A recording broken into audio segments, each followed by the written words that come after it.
25 Ways to Win with People. How to Make Others Feel Like $1,000,000. Written by John C. Maxwell and Les Parrott. And copyrighted by John C. Maxwell. This abridged audiobook was published by Nelson Business, a division of Thomas Nelson Publishers, Nashville, Tennessee. John Maxwell, known as America's expert on leadership, speaks in person to hundreds of thousands of people each year.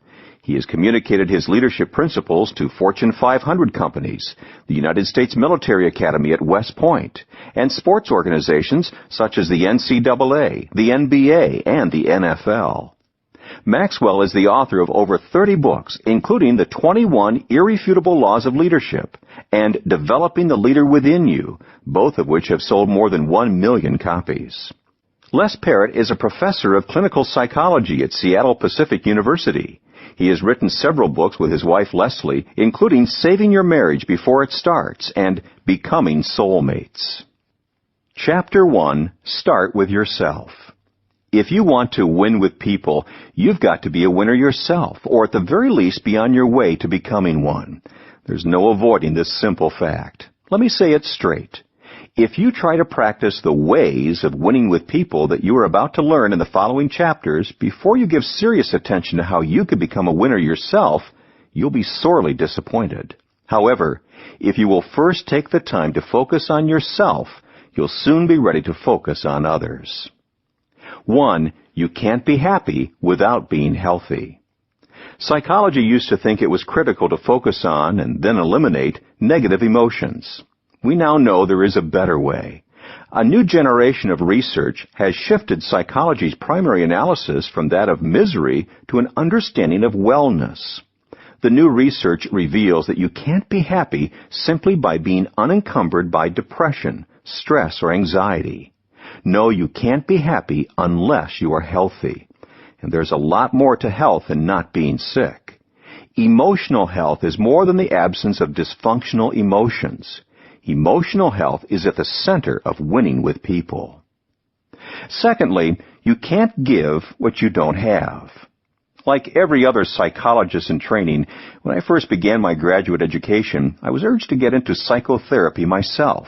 Les, my advisor, said, as a psychologist, you will only be able to take a person as far as you have gone yourself. Why? Because you cannot give what you do not have.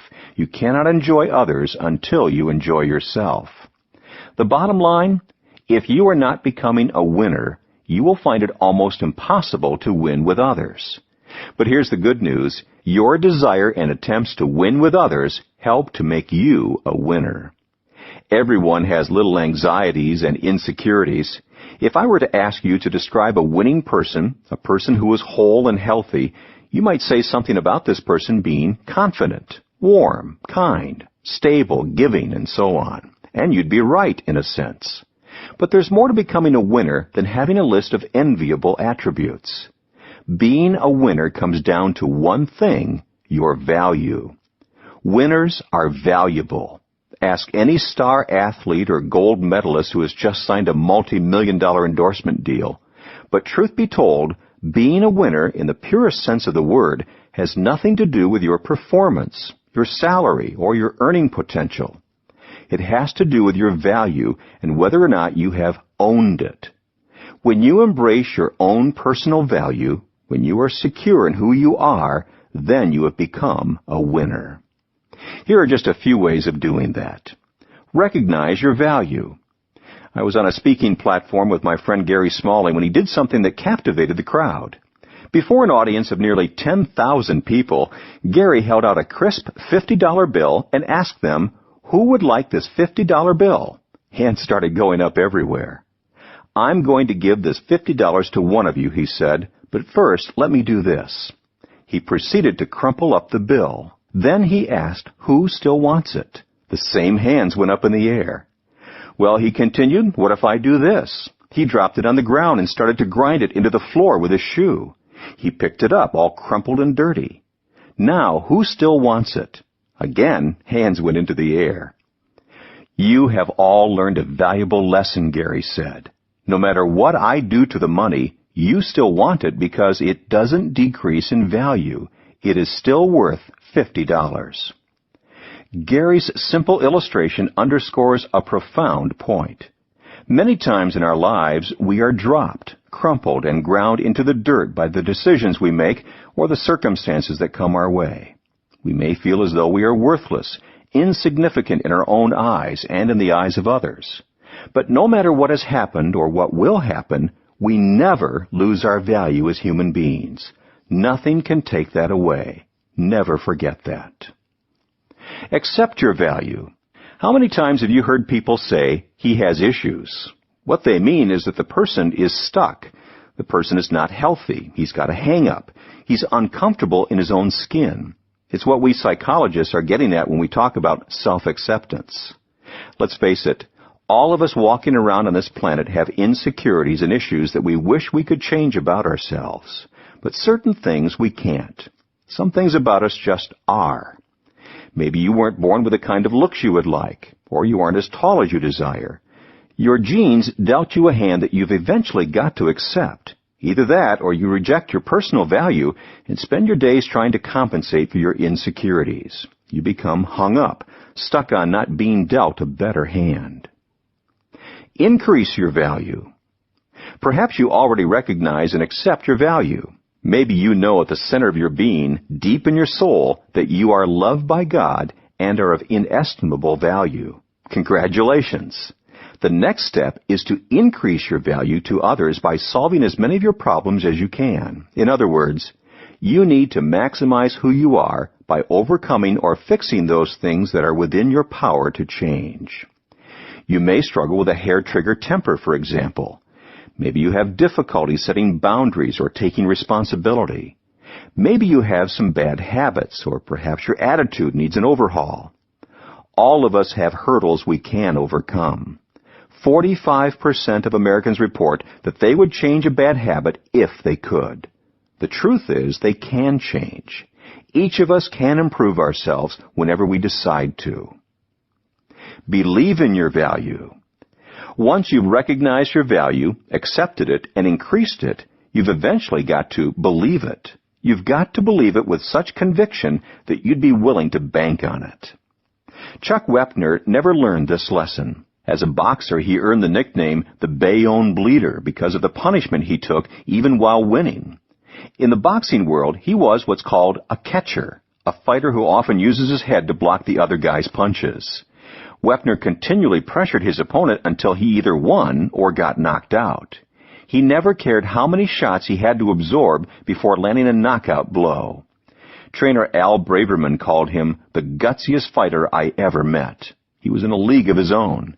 He didn't care about pain. If he got cut or elbowed, he never looked at me or the referee for help. He was a fighter in the purest sense of the word. When Wepner knocked out Terry Henke in the 11th round in Salt Lake City, boxing promoter Don King offered Wepner a title shot against then-heavyweight champion George Foreman. But when Ali defeated Foreman, Wepner found himself scheduled to fight the greatest, Muhammad Ali. On the morning of the fight, Wepner gave his wife a pink negligee and told her she would soon be sleeping with the heavyweight champion of the world. Ali scored a technical knockout with just 19 seconds remaining in the fight. But there was a moment, one glorious moment in the 9th round, when a ham-like paw to Ali's chest knocked the reigning champion off his feet. Wepner recalled, "When Ali was down, I remember saying to my ringman, Al Braverman, 'Start the car. We're going to the bank. We're millionaires.' And Al said to me, 'You'd better turn around because he's getting up.'" After the fight, Wepner's wife pulled the negligee out of her purse and asked, "Do I go to Ali's room, or does he come to mine?" That story would be nothing more than an odd boxing footnote, except for one thing. A struggling writer was watching the fight, and then it suddenly struck him. "There it is," he said to himself. So I went home and I started writing, and I wrote for 3 days straight. That's how writer and actor Sylvester Stallone described the birth of the Academy Award-winning movie Rocky to James Lipton on Inside the Actors Studio. The movie studio offered the struggling writer an unprecedented $400,000 for his script, but Stallone refused the money, choosing instead just $20,000 and the right to play the part of Rocky for actor's minimum wage, a paltry $340 a week. The studio also made an offer to Wepner since the movie was based on his life. He could receive a flat fee of $70,000 or 1% of the movie's gross profits. Wanting the guaranteed payday, Wepner took the $70,000, a decision that ultimately cost him $8 million. Today, Chuck Wepner lives in Bayonne and works as a liquor salesman. The same thing happens whenever you sell yourself short. If you don't believe that you have something of great value to offer another person, namely yourself, you'll never truly win with people. Who you are is the greatest asset you'll ever possess. And as long as you recognize this valuable asset, accept it, increase it, and believe it with deep conviction, the ways of winning with people in this book can become a part of your character. And when they come from the heart, they work like a charm. Each of the chapters in this book closes with a piece to help you apply what you've learned. It's designed to help you put the chapter's winning way into action. To apply this lesson from Chapter 1 to your own life, forget about whatever makes you feel insecure. Ask, how can I increase my value to benefit myself for others? Do it. List the things you can improve about yourself, bad habits to break, etc., along with specific steps to take to make the improvements. Remember, your relationships can only be as healthy as you are. Chapter 2, Practice the 30-Second Rule. One of the most valuable lessons in winning with people that I have ever learned from John is the 30-second rule. Within the first 30 seconds of a conversation, say something encouraging to a person. John is a master at it. While I was sitting in a meeting at one of his companies a short time ago, John entered the room and within just a few minutes said something encouraging to each person around the table. David, I heard you hit it out of the park this morning on that conference call. Larry, you're making me look so good with that consultation in Denver, thank you. Les, I'm so glad you made the trip out here to be with us today. I know you're going to add tremendous value to our discussion. Very early on, John had genuinely encouraged each one of us, and it seemed almost effortless. People everywhere need a good word, an uplifting compliment to fire their hopes and dreams. It takes very little effort to do, but it really lifts people up. John. When most people meet others, they search for ways to make themselves look good. The key to the 30-second rule is reversing this practice. When you make contact with people, instead of focusing on yourself, search for ways to make them look good. Every day before I meet with people, I pause to think about something encouraging I can tell them. What I say can be one of many things. I might thank them for something they've done for me or for a friend. I might tell others about one of their accomplishments. I might praise them for personal quality they exhibit. Or I might simply compliment their appearances. The practice isn't complicated, but it does take some time, effort, and discipline. The reward for practicing it is huge because it really makes a positive impact on people. Psychologist Henry H. Goddard conducted a study on energy levels in children using an instrument he called the ergograph. His findings are fascinating. He discovered that when tired children were given a word of praise or commendation, the ergograph showed an immediate upward surge of energy in the children. When the children were criticized or discouraged, the ergograph showed that their physical energy took a sudden nosedive. You may have already discovered this intuitively. When someone praises you, doesn't your energy level go up? And when you're criticized, doesn't that comment drag you down? Words have great power. What kind of environment do you think you could create if you continually affirm people when you first came into contact with them? Not only would you encourage them, but you would also become an energy carrier. Whenever you walked into a room, the people would light up. You would help to create the kind of environment everyone loves. Just your presence alone would brighten people's day. The 30-second rule also instills motivation. Vince Lombardi, the famed Green Bay Packers football coach, was a feared disciplinarian, but he was also a great motivator. One day he chewed out a player who had missed several blocking assignments. After practice, Lombardi stormed into the locker room and saw that the player was sitting at his locker, head down, dejected. Lombardi mussed his hair, patted him on the shoulder, and said, "One of these days you're going to be the best guard in the NFL." That player was Jerry Kramer, and Kramer says he carried that positive image of himself for the rest of his career. "Lombardi's encouragement had a tremendous impact on my whole life," Kramer said. He went on to become a member of the Green Bay Packers Hall of Fame and a member of the NFL's All-50-year team. Everybody needs motivation from time to time. Using the 30-second rule helps encourage people to be and do their best. Never underestimate the power of motivation. One of the great side benefits of the 30-second rule is that it also helps you. You can't help others without also helping yourself. If you want others to feel good about themselves and to feel glad every time they see you, then practice the 30-second rule. To apply John's teaching to your own life, forget about searching for ways to make yourself look good. Instead, search for ways to make others look good. Ask, what positive, encouraging thing can I say to each person I will see today? Do it.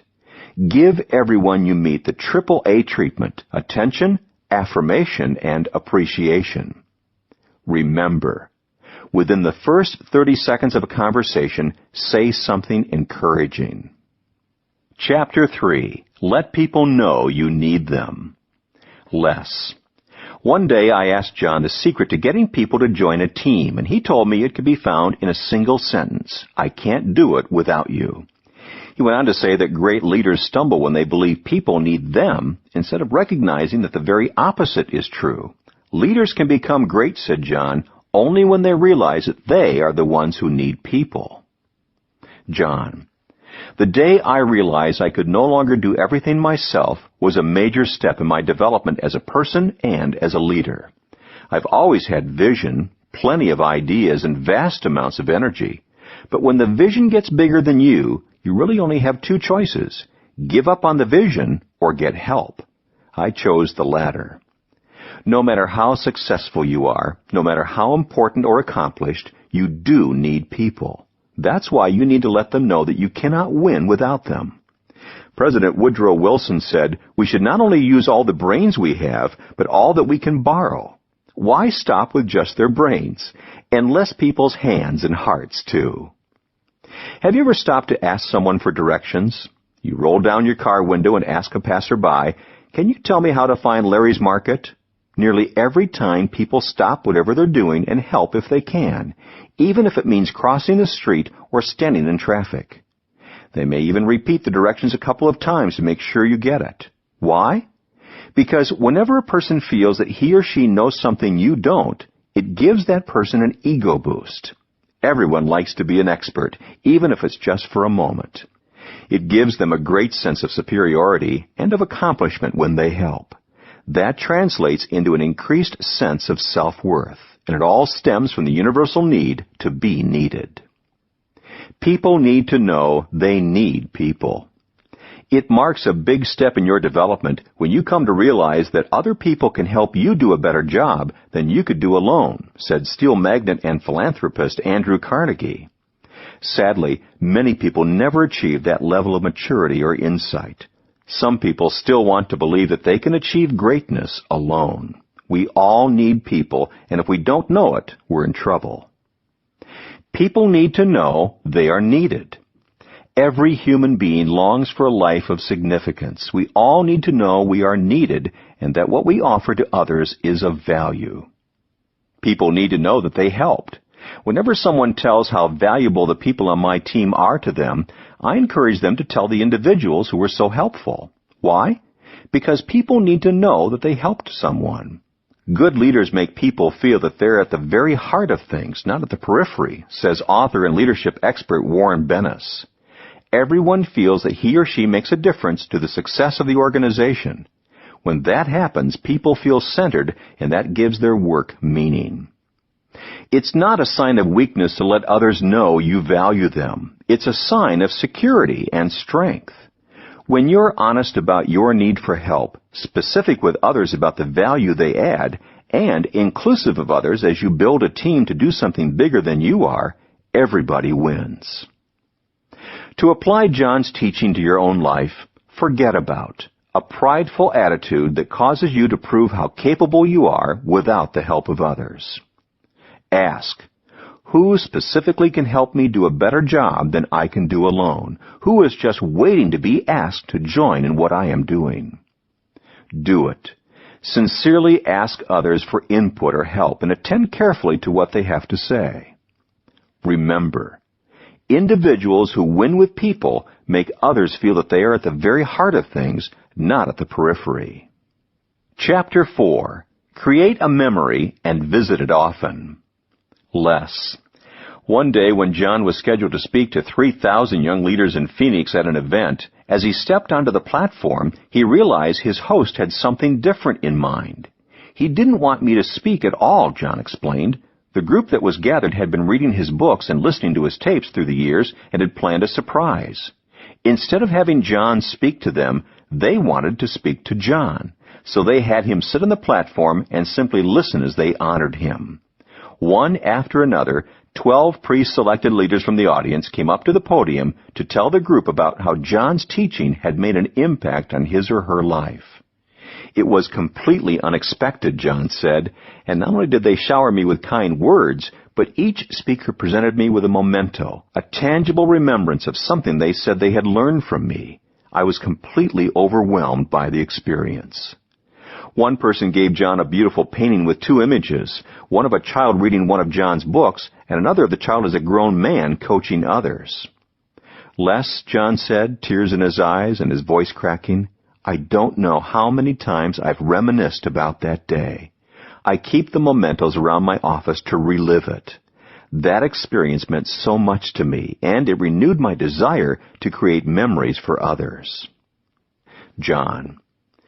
Few things bond people together like a shared memory. Soldiers who battle together, teammates who win a championship, and work teams that hit their goals and share a connection that never goes away.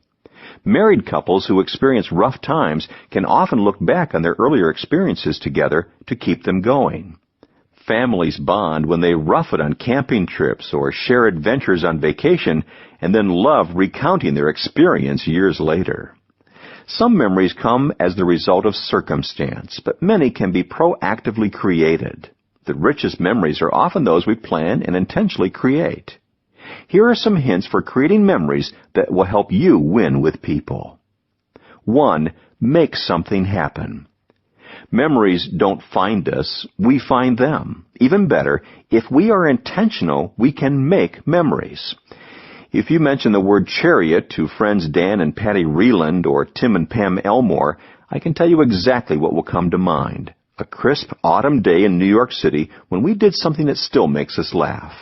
After lunch at Tavern on the Green, I hired 3 bicycle chariots with pedaling drivers to take each couple on a race through Manhattan to Macy's. It was up to each couple to motivate their driver to win, using whatever financial incentives they wanted. The race was neck and neck the entire way, and we laughed the whole time.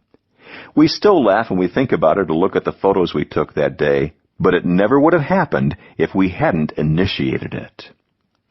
2. Set aside time to make something happen.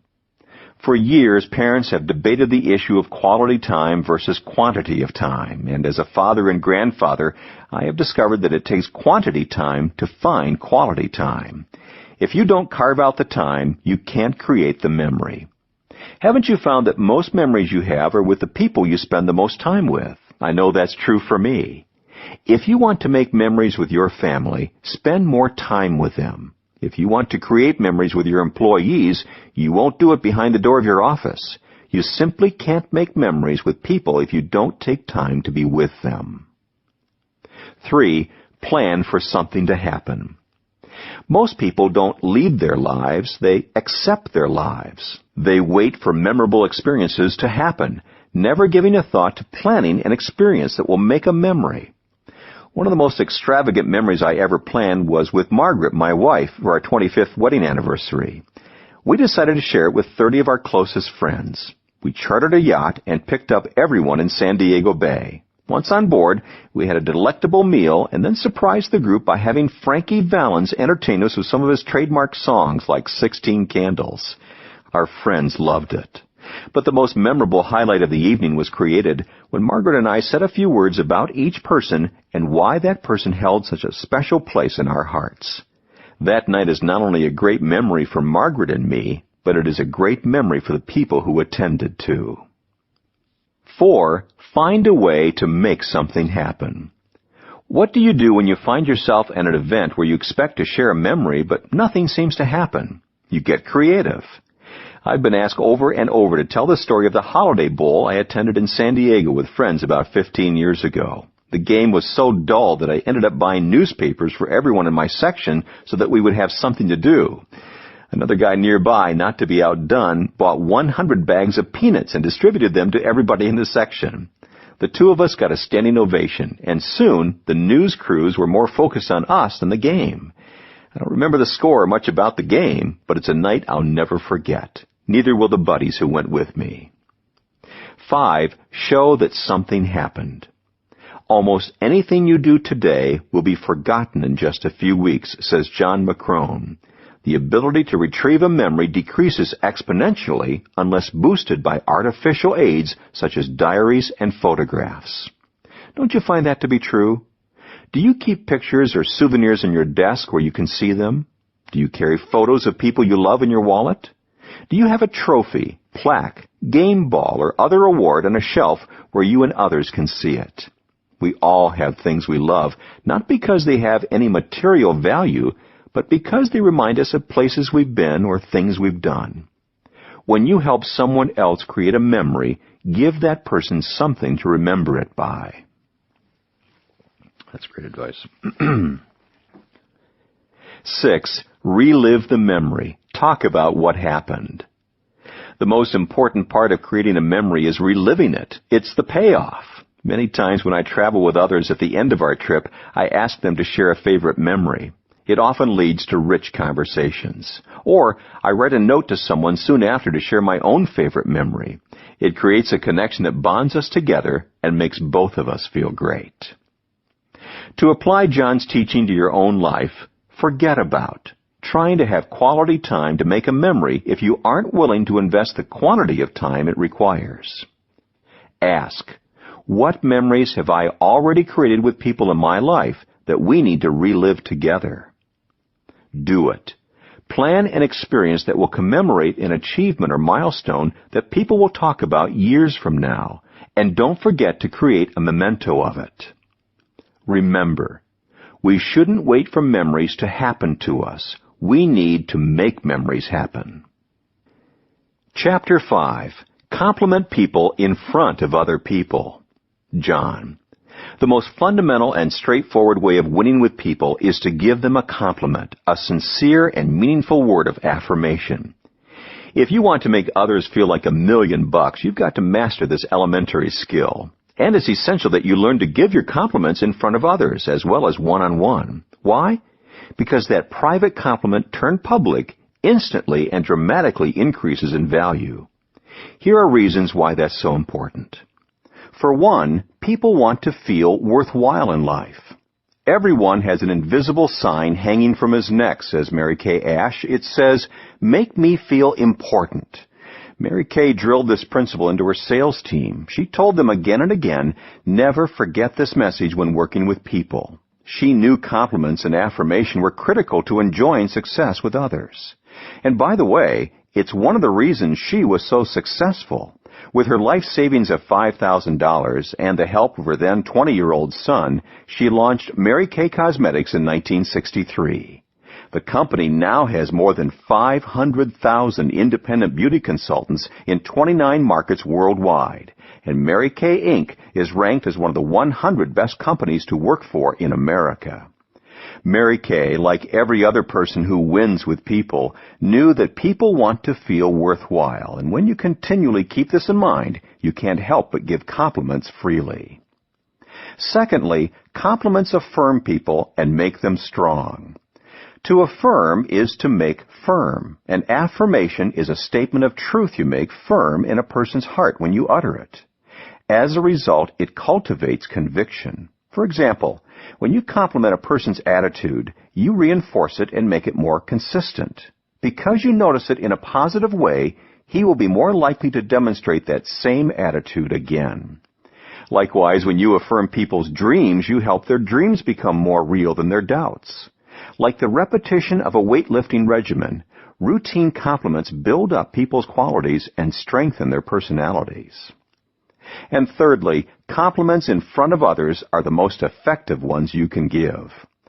As commander of a $1 billion warship and a crew of 310, Mike Abrashoff used grassroots leadership to increase retention rates from 28% to 100%, reduce operating expenditures, and improve readiness. How did he do it? Among other things, he placed supreme importance on public compliments. The commanding officer of a ship is authorized to hand out 15 medals a year, he wrote. I want to err on the side of excess, so I passed out 115. Nearly every time a sailor left his ship for another assignment, Captain Abrashoff gave him or her a medal. Even if they hadn't been star players, they got medals in a public ceremony as long as they had done their best every day. I delivered a short speech describing how much we cherished the recipient's friendship, camaraderie, and hard work. Sometimes the departing sailor's shipmates told funny stories, recalling his or her foibles, trials, and triumphs. But the bottom line was that Abrashoff wanted to make them feel good by complimenting them in front of others. There is absolutely no downside to this symbolic gesture, said Abrashoff, provided it is done sincerely without hype. Captain D. Michael Abrashoff knew how to make his sailors feel like $1 million. You can do the same thing for the people around you. Whenever you have the opportunity to publicly praise another person, don't let it slip by. Of course, you can create these opportunities as Captain Abrashoff did, but you can also find countless opportunities if you just look for them. To apply John's teaching to your own life, forget about giving compliments only in private. Instead, give public praise whenever you can. Ask, who can I spotlight in front of others? Do it. Compliment someone around you in front of other people today. Remember, when you give someone a public compliment, you give him or her wings like an eagle. Chapter 6, Give Others a Reputation to Uphold. Less. Winston Churchill is one of John's leadership heroes. He told me once of how the Prime Minister helped to uplift millions of his countrymen in the wake of Britain's June 1940 defeat at the Battle of Dunkirk. John quoted part of the speech Churchill used to address the House of Commons upon that occasion. We shall not flag or fail. We shall fight in France. We shall fight in the seas and oceans. We shall fight with growing confidence and growing strength in the air. We shall defend our island, whatever the cost may be. We shall fight on the beaches. We shall fight on the landing grounds. We shall fight in the fields and in the streets. We shall fight in the hills. We shall never surrender. John explained, Churchill did a lot of remarkable things during the war, but one of the greatest was his continual ability to give the English people a reputation to uphold. He inspired them, he motivated them, he challenged them, and in response, they rose to the occasion. They loved him for it. John has tried to embody this quality. He says that as he interacts with others, he constantly asks himself, what is special, unique, and wonderful about this individual? Then he shares it with others. I've seen John do this time after time. John thinks the best of people and speaks about the fine qualities he sees in them. John. One of the best ways to inspire others and make them feel good about themselves is to show them who they could be. Years ago, a manager for the New York Yankees wanted rookie players to know what a privilege it was to play for the team. He used to tell them, boys, it's an honor just to put on the New York pinstripes. So when you put them on, play like world champions. Play like Yankees. Play proud. When you give someone a reputation to uphold, you give him something good to shoot for. It's putting something that was beyond his reach within his grasp. By speaking to their potential, you help people around you to play proud, as the Yankees do. Why is that important? Because people will go farther than they thought they could go when someone they respect tells them they can. If you desire to give others a reputation to uphold, here are suggestions on how to get started. First, have a high opinion of people. The opinions you have of people in your life affect them profoundly. Dr. J. Sterling Livingston, formerly of the Harvard Business School and founder of the Sterling Institute management consulting firm, observed, "People perform consistently as they perceive you expect them to perform." A reputation is something that many people spend their entire lives trying to live down or live up to. So why not help others up instead of pushing them down? All people possess both value and potential. You can find those things if you try. Second, back up your high opinions of others with action. When you back up your beliefs in people with action, their self-doubt begins to evaporate. It's one thing to tell your teenager that you believe he's a good driver. It's another to let him have the keys to your car for the evening. Likewise, if you want a new manager to rise to the high opinion you've expressed about her, then give her significant responsibility. Nothing gives people confidence like seeing someone they respect put his money where his mouth is. Not only does it empower them emotionally, but it also resources their drive towards success. Third, look past their pasts and give them reputations for their futures. Old negative names, labels, or nicknames can block a person's growth and progress. Perhaps that's why the rites of passage in many cultures include giving a new title or name to the person being honored. A new name gives someone a hope for a new future. A fun example of this can be found in the movie and play The Man of La Mancha, based on Cervantes' classic work Don Quixote. The protagonist, Don Alonso, pursues a life of chivalry and seeks to become a knight-errant long after that age of history has passed. He sees giants where others see windmills and quests where others see rabbit trails. Comically, he rescues a common prostitute named Aldonza, whom he sees as a beautiful lady. He calls her Dulcinea and makes her the object of his knightly exploits. At first, she resents him. She thinks he is mocking her because she hates herself and her life. But with time, his vision of her replaces her own and gives her hope. And as the old man lies on his deathbed, she thanks him for seeing in her what she could not see in herself. Of course, the most dramatic examples of someone overlooking the pasts of others and giving them reputations for their future can be found in the Bible. In the book of Genesis, God changes the life of Abram, an old man with no offspring, when he renames him Abraham, which means father of many. Abraham did indeed go on to become a father in his old age. And God takes Jacob, a trickster who cheats his brother, lies to his father, and constantly schemes to get ahead, and he renames him Israel, his future becoming the inception of the nation Israel. And 4, give people a new name or nickname that speaks to their potential. Harry Hopman, one of the finest tennis captains and coaches in Australia's history and a member of the International Tennis Hall of Fame, at one time built the Australian team to the point that it dominated the tennis world. How did he do it? By emphasizing what he called coaching by affirmation. For example, he had a slow player whom he nicknamed Rocket. Another player who was not known for his strength or constitution he called Muscles. And it certainly gave them a boost. Rocket Rod Laver and Ken Muscles Rosewall became champions in the tennis world. Everyone enjoys the encouragement that comes from someone seeing and speaking to their potential. To apply John's teaching to your own life, forget about a person's failures in the past and focus on his or her potential in the future. Ask, what is special, unique, and wonderful about this person? How can I show it to others? Do it. Back up your high opinion of a person with action that reinforces that opinion. Remember, many people go farther than they thought they could go because someone else believed they could and told them so. Chapter 7, Say the Right Words at the Right Time. Less. Ask nearly anyone who knows John well, and he will tell you a story of a specific time when John said the right words to him at the right time.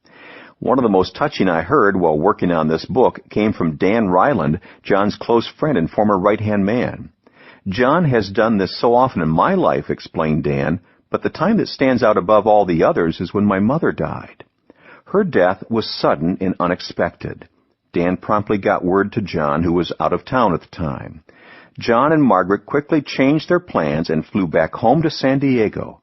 Dan recalled, John and Margaret came in the door of our house in Rancho San Diego, walked right up to me, gave me a big hug, and said, I love you. That was it. There's nothing anyone could have done that would have been better.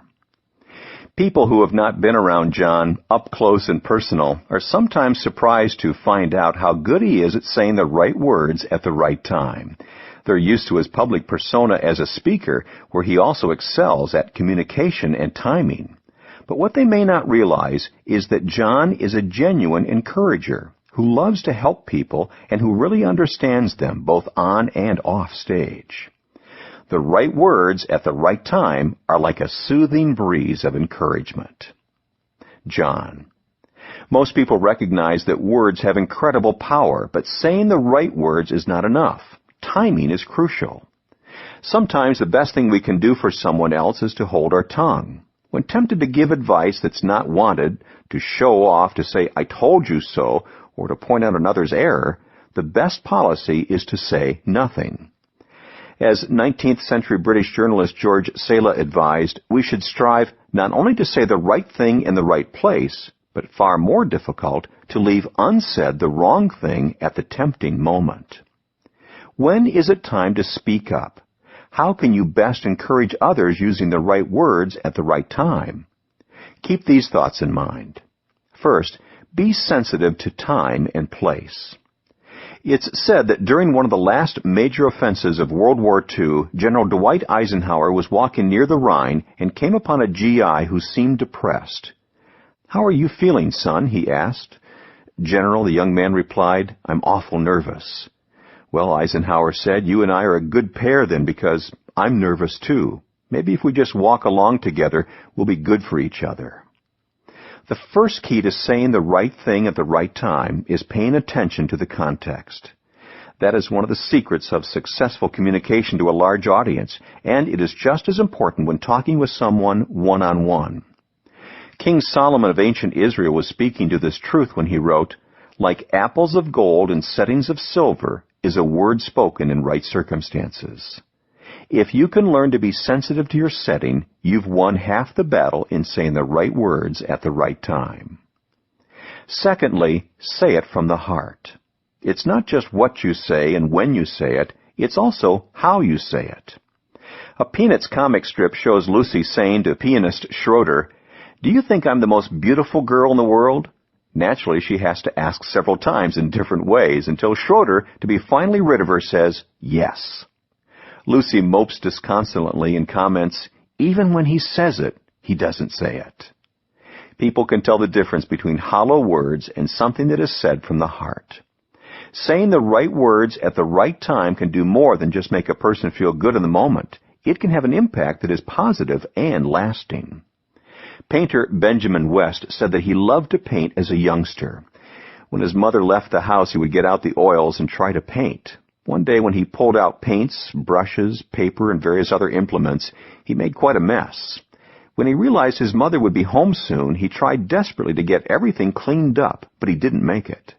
When she walked into the room, he expected the worst. West said that what she did next completely surprised him. She picked up his painting, looked at it, and said, my, what a beautiful painting of your sister. She gave him a kiss on the cheek and walked away.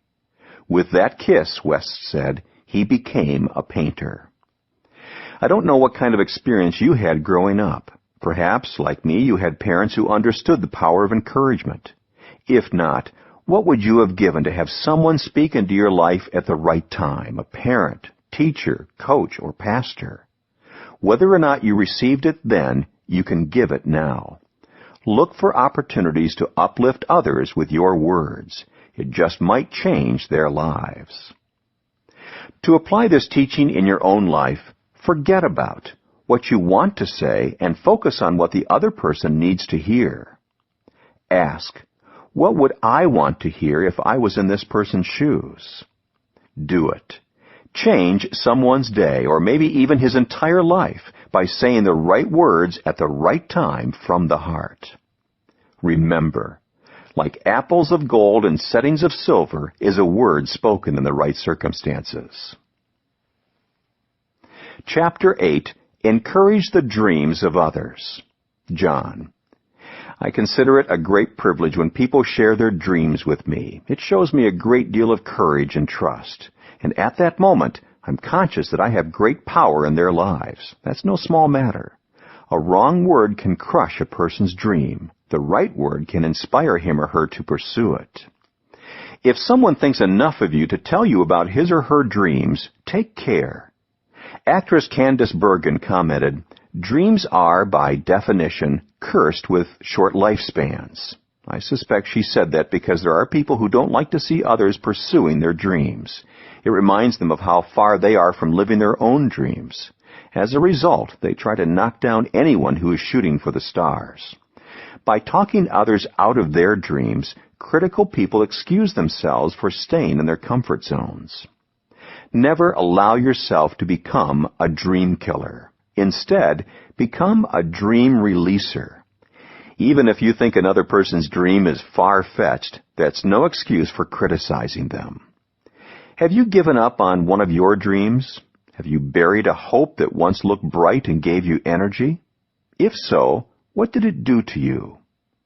Norman Cousins, former editor of the Saturday Review and adjunct professor of psychiatry at UCLA, believed, "Death is not the greatest loss in life. The greatest loss is what dies inside of us while we live." Because dreams are at the center of our souls, we must do everything in our power to help turn dreams into reality. That is one of the greatest gifts we can ever give. How can you do it? Follow these 6 steps. 1. Ask them to share their dream with you. Everyone has a dream, but few people are asked about it. 2. Affirm the person as well as the dream. Let the person know that you not only value his or her dream, but that you also recognize traits in that individual that can help him or her achieve it. 3. Ask about the challenges they must overcome to reach their dream. Few people ask others about their dreams. Even fewer try to find out what kinds of hurdles the person is up against to pursue them. 4. Offer your assistance. No one achieves a worthwhile dream alone. You'll be amazed by how people light up when you offer to help them achieve their dream. 5. Revisit their dream with them on a consistent basis. If you really want to help others with their dreams, don't make it a one-time activity you mark off your list. Check in with them to see how they're doing and to lend assistance. 6. Determine daily to be a dream booster, not a dream buster. Everyone has a dream, and everyone needs encouragement. Set your mental radar to pick up on others' dreams and help them along. There is no telling what might happen if you were to begin encouraging the dreams of the people around you. When you come to the end of your life, wouldn't you love to be the person about whom others say, "I succeeded because this person believed in me when nobody else did"? Start encouraging others. The more you do, the more they will share their dreams with you, and the greater chance you will get to watch them bloom. To apply John's teaching to your own life, forget about critiquing another person's dream. Instead, affirm his lofty vision and his pursuit to realize it. Ask, who can I encourage today in reaching their dreams? Do it.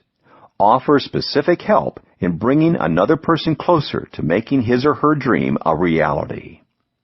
Remember, when a person shares his or her dream with you, it's at the center of that person's soul. Chapter 9. Pass the credit on to others. Less. Some time ago, John and I were both speaking at a conference in Virginia, and between sessions I asked him to pinpoint a publishing highlight in his career. "That's a tough one, Les," he told me. "I've been blessed in ways I could have never anticipated." Surely something stands out, I gently pressed. Well, when the 21 Laws of Leadership sold 1 million copies, Thomas Nelson, the publishing house, hosted a celebration banquet for about 120 people from their company and Enjoy to mark the occasion. They gave me some beautiful gifts that night, including these. John pulled up the sleeve of his jacket and pointed to the gold cufflinks he was wearing, each one bearing the number 21. What an honor that evening was. Sometime later, I spoke to a few of the people who attended that banquet. One of them said that when John got up to address everyone, John expressed his gratitude and quickly started crediting the people who had helped make it happen. He told how Victor Oliver had come up with the original concept for the book and had provided the title. He credited a group of key leaders at Enjoy who had helped him hone the laws. He thanked Charlie Wetzel, his writer, for being the book's wordsmith. He thanked Ron Land of Thomas Nelson and Enjoy's Kevin Small and his team for putting together the book tour that helped put the 21 Laws on the New York Times bestseller list. He thanked publisher Mike Hyatt, the Nelson sales and marketing staff, the booksellers, and many other individuals, including his parents. By the time John finished, there wasn't a dry eye in the room. John. I'll never forget that night in Orlando. When I wrote my first book in 1979, I never dreamed that anything I wrote would sell 1 million copies. As Margaret and I went back to our hotel room, she asked me what I considered to be the highlight of the banquet. Without hesitation, I replied that it was passing on the credit to the people who had helped me so much. Rarely do we get an opportunity to say thank you enough to the people who help us, especially in such a public setting. I really wanted to make the most of it.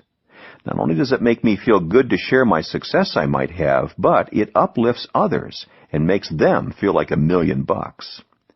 Passing the credit on to others is one of the easiest ways to win with people.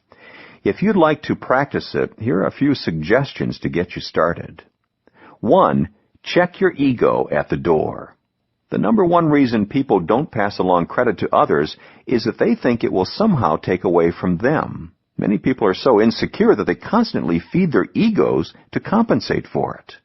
But you simply cannot practice this method of winning with people if you can't set your ego aside. Have you ever heard the saying, an egotist is not a person who thinks too much of himself, it's someone who thinks too little of other people. If you want to give others credit, put your focus on others. What do they need? How will giving them credit make them feel? How will it enhance their performance? How will it motivate them to reach their potential? If you highlight their contributions, it makes them and you look good. Second, don't wait. Pass the credit ASAP. I love what H. Ross Perot once said about passing on credit. Reward employees while the sweat's still on their brow. Isn't it true that one of the very best times to give credit to others is when the amount of work and sacrifice something took is still fresh in their minds? Why wait? You may have heard management expert Ken Blanchard's teaching that you should catch people while they're doing something good. What a great idea. The sooner you give credit to someone else, the bigger the payoff. In 2003, when I interviewed UCLA basketball coach John Wooden, he told me how he would often teach his players who scored to give a smile, wink, or nod to the player who gave them a good pass. What if he's not looking? Asked a team member. Wooden replied, I guarantee he'll look. Everyone enjoys having his contribution acknowledged. Third, say it in front of others. When you give credit to others in front of their peers and loved ones, the value of your compliment multiplies. 4. Put it in print. When you give people credit verbally, you uplift them for a moment. When you take the time to put it in writing, you have the potential to uplift them for a lifetime. People put plaques on their walls as reminders of their achievements. They save and cherish letters containing recognition and praise for things they've done. Deep down, everyone wants to make a difference, and some days, everyone is in need of some encouragement. I have a file in my office with letters and notes that have special significance for me. Every now and then I'll pull out the file and read some of the things people I respect have told me. It allows me to relive that moment of encouragement. It's said that even President Abraham Lincoln used to carry in his pocket a newspaper clipping extolling his accomplishments as president. He was one of the finest leaders in our nation's history, yet he desired something to keep his spirits up. Please don't underestimate the impact that an article, a public notice, or a personal note can make. What takes you only a few minutes to write may be something that inspires another person for decades. And finally, only say it if you mean it. It may seem obvious, but I want to go ahead and say it anyway so I'm not misunderstood. You should never say something you don't believe just to uplift someone. If you're not sincere, you don't make people feel good. You make them feel like they're being schmoozed. When you pass credit on to others, you need to do it from the heart. To apply John's teaching to your own life, forget about your ego. Focus on the people around you and the credit they deserve. Ask, who has made me more successful than I would have been on my own? Do it. Publicly pass along credit for a successful endeavor to as many people as you can. Remember, if each of us were to confess our most secret desire, we would say, I want to be praised. Chapter 10, Offer Your Very Best. John. For years, I've been invited to be the keynote speaker for organizations at their special events. It's something I really enjoy. Communicating to an audience energizes me. It would be easy for me to wing it and do a canned speech that I've done elsewhere before, but I never do that because I don't believe it would serve them well. Instead, I spend time researching the company. I find out as much as I can about the particular event they've planned and what they desire to accomplish. Why would I do such work when I wouldn't need to in order to be successful? Because I have a goal every time I speak. After I'm done communicating with the audience, I want the person who invited me to speak at the event to say, "You exceeded our expectations. I want to deliver for them, and then some." Perhaps you are someone who already possesses an offer your best mindset. If so, I commend you, and I want to encourage you to maintain that attitude. If not, I hope the following thoughts will help you develop that mindset. We are most likely to give our best to those we love and respect. I think back to my days in school, and I remember loving some teachers and having others who left me cold. I know that I always did my best for the teachers I liked, and for the others I did only what was needed to get a grade. Later, I realized that my off and on efforts frequently hurt my relationships with others as well as my potential for success. But then I discovered the antidote. If I saw everyone as important, not just the people I liked the most, I would always offer my best.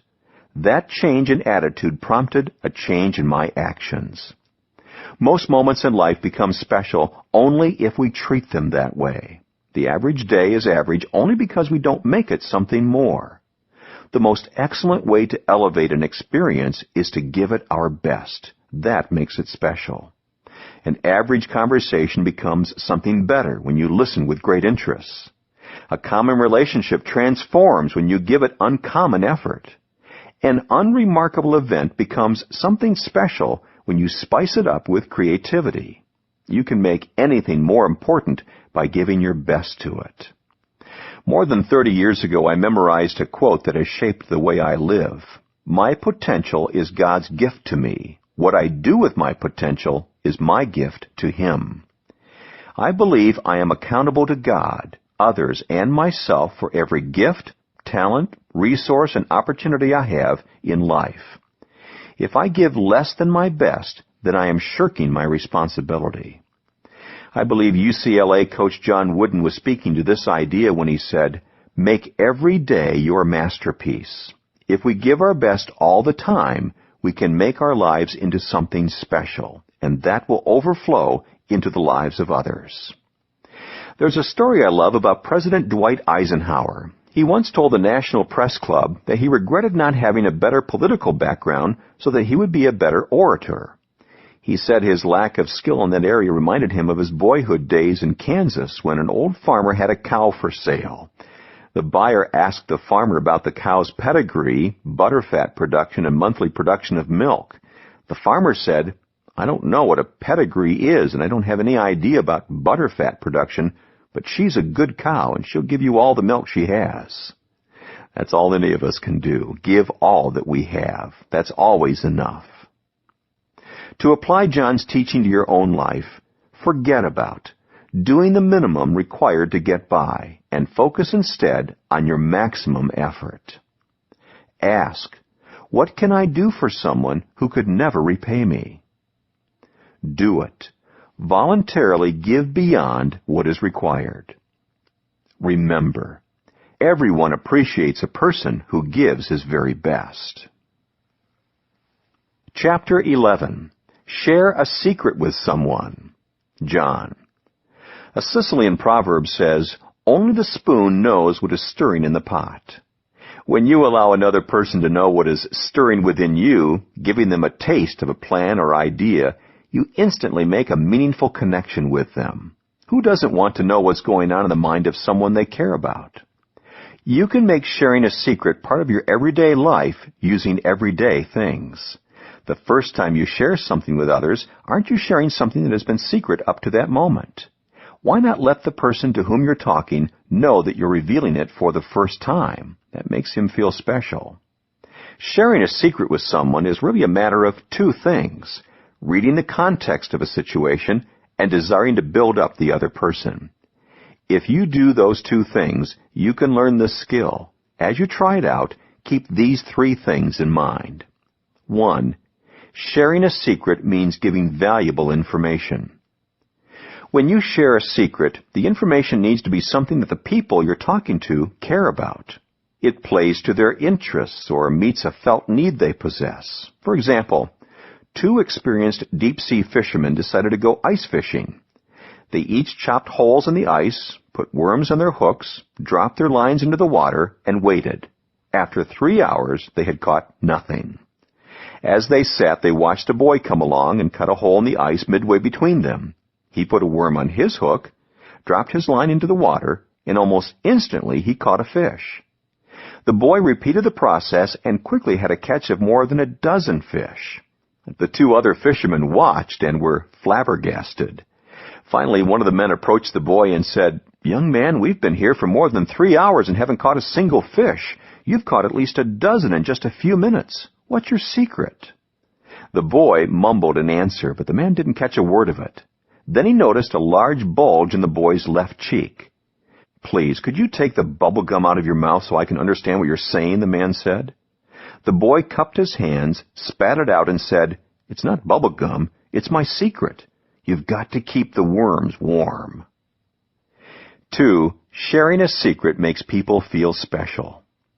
Letting people in on something always boosts their egos, but the secret doesn't always have to be dramatic to have a positive effect.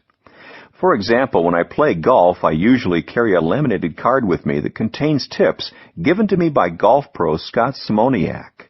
Occasionally, if a friend in the group is not playing well, I'll pull him aside and say, "I want to share a secret with you that has really helped my golf game."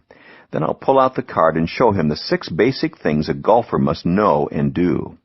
And I'll let him know that it's my personal golf plan and that I don't share it with everybody. How does it make you feel when you know that you're the first person being told something? I know it makes me feel special. That's one of the reasons my wife Margaret and I practice telling each other first about many of the things that happen to us during the day. To help me do that, I carry a note card or a small pad and jot things down I want to tell her. Anything I write down, I save to tell her first. It leads to special times together every day. 3. Sharing a secret includes others in your journey. The bottom line on sharing a secret with others is that it is an act of inclusion. It invites others into your life, into your experience. It includes them in your success. When I speak to an audience, whether it's a round table of executives or an arena full of people, I intentionally use inclusive language. I let people in on my personal journey. And when I'm revealing something I've not previously said publicly, I let them know that I'm doing so. It communicates to people that I care about them and want to help them. When you share a secret with others, you are doing far more than imparting mere information. You are increasing the odds of a closer relationship. To apply John's teaching to your own life, forget about hoarding information for yourself. Ask, Whom can I benefit most by letting them in on some otherwise private information? Do it. Find someone to let in on a secret today. Remember, sharing a secret with someone is bound to boost their self-esteem. Chapter 12. Mine the gold of good intentions. Less. Do you ever struggle to give people the benefit of the doubt, to mine the gold of their good intentions? I know I do, especially when I think they've dropped the ball or tried to hurt me. But if you're like me, you also know that this tendency can be a costly interpersonal mistake if you want to win with people. So when I confessed this faux pas to John one day, he immediately identified with what I said. But he also told me how he had learned to give people the benefit of the doubt. He watched his mother. Mom knew my heart, and she always evaluated my behavior in light of it, John explained. Today when I say to someone, I didn't mean to do that, I often wish that they would mine the gold of my good intentions, like my mom did. Her ability and willingness to do this in my life was a tremendous gift, and it's helped me to give the benefit of the doubt to others. Are you saying your mom looked past all your mistakes? I asked. John laughed. Definitely not. Like every other kid, I got my fair share of reprimands, and trust me, I deserved them. But Mom never seemed to jump to conclusions with me. She never assumed the worst. Instead, she always assumed the best. And that's the key to cultivating this quality. You see, John continued, it did many things for me. He counted them off. It allowed me to draw close to her. It made her approachable. It brought out the best in me, and it taught me how to do this for others. Okay, John, I asked as I consider his words, do you think that a person who wasn't raised in a home where this kind of quality was modeled is going to have a tougher time doing this for others? Les, I don't really think so, he said. Sure, a person whose home life wasn't positive won't have seen it modeled, so that person may not do it naturally. But when it comes right down to it, giving others the benefit of the doubt is a choice. And I've seen a lot of people who grew up with few advantages rise above that and become winners in every sense of the word. That gives everyone hope. John. First, let's start by being honest. Not everyone has pure intentions. Occasionally, people will take advantage of you. They have in my life, and they will in the future. But because I assume the best in others, so many people have done so many wonderful things for me that I literally cannot count them all. I've found that when I'm suspicious of others, it causes me to display wrong behavior toward them, and it actually makes any interaction with them worse. In general, you get what you expect from others. So I've chosen to take the high road, expect the best, and be blessed most of the time. If you desire to do the same, then the first thing you need to do is check your attitude. How do you see others? Do you believe that deep down every person desires to be good, to do his best? That matters because if you don't believe the best in others, you will never believe that their intentions are good. And if you don't believe in their intentions, I imagine you will not exert the effort to mine the gold that is in them. Second, you need to see things from their perspective. The issue of perspective really has to do with maturity. Without maturity, we lack perspective. The less mature one is, the more difficult it is to see things from another's point of view. Think about the biblical story of the woman caught in adultery, where Jesus challenged the people without sin to cast the first stone. The oldest people in the crowd were the first to drop their stones and walk away. Why? Their maturity gave them better perspective. Third, give people the benefit of the doubt. When you were a child, perhaps you were taught the golden rule, do unto others as you would have them do unto you. I've often found that when my intentions were right but my action turned out wrong, I wanted others to see me in light of the golden rule. In other words, I wanted others to give me the benefit of the doubt. Why shouldn't I try to extend the same courtesy to others? What great relationships we would have if everybody was appreciated for what they intended to do in spite of what they may have done. When you give someone the benefit of the doubt, you are following the most effective interpersonal rule that has ever been written. We all have good days and bad days. I don't know about you, but I'd like to be remembered for my good ones, and I can only ask to be forgiven for my bad ones.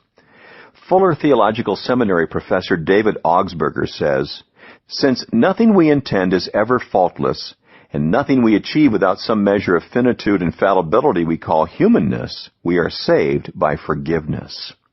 If you desire to mine the gold of good intentions in others, then forgiveness is essential.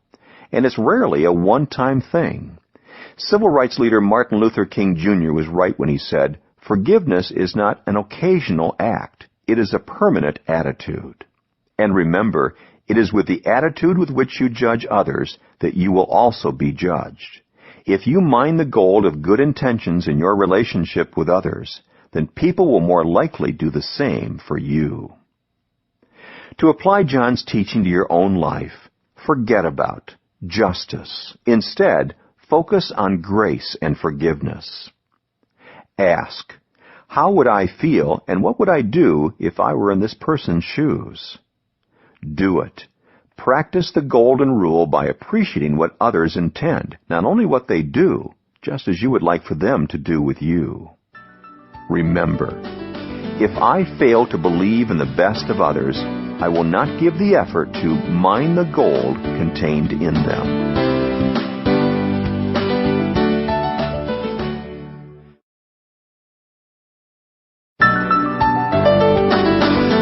Chapter 13, Keep Your Eyes Off the Mirror.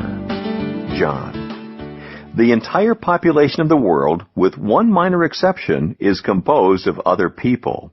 If you've never thought of life in those terms, then it's time to give it a try. If individuals think they are the center of the universe, not only are they in for a big disappointment when they discover it's not true, but they'll also alienate themselves from everyone around them.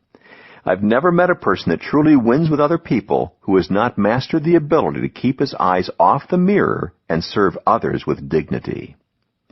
Most people would readily admit that unselfishness is a positive quality, and even the most egocentric individual possesses the desire deep down to help others.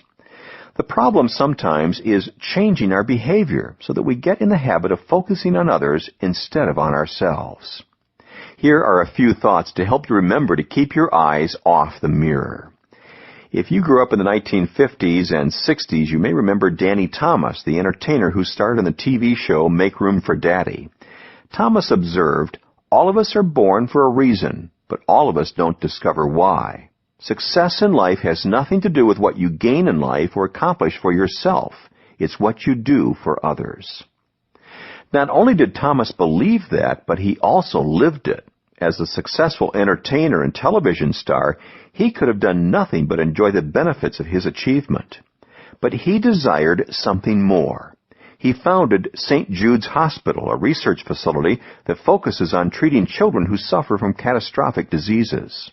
And Thomas dedicated much of his life to supporting it. It helped him enjoy a greater purpose. Continual focus on yourself can actually drain you of energy, while focusing on others can have the opposite effect.